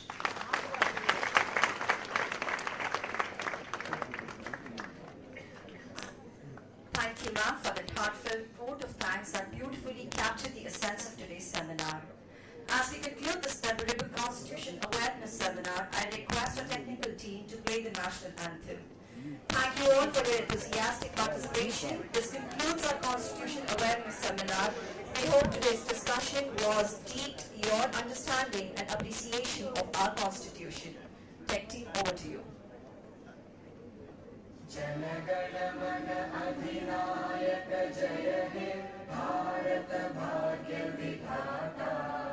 Punjab Sindh Gujarat Maratha Dravid Utkal बंगा विंध्य हिमाचल यमुना गंगा उच्चल जलधि तरंगा तव शुभ नामे जागे तव शुभ आशीष मांगे गाहे तव जय गाथा जन गण मंगलदायक जय हे भारत भाग्य विधाता जय हे जय हे जय हे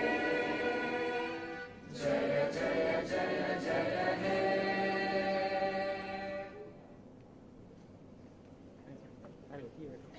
I request students to kindly be seated.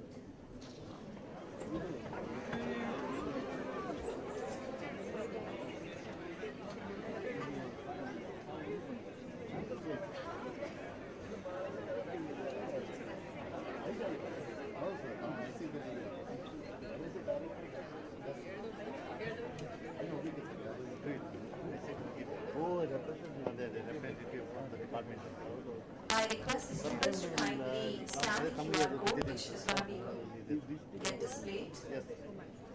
That is for your attendance purpose. And certificates also.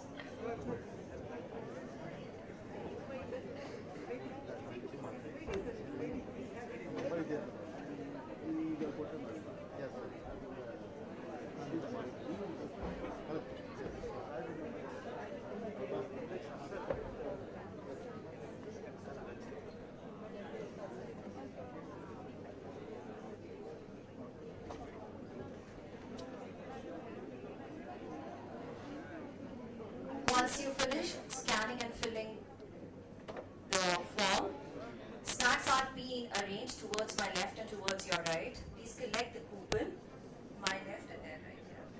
So please collect the coupon and collect the snacks from outside. Thank you.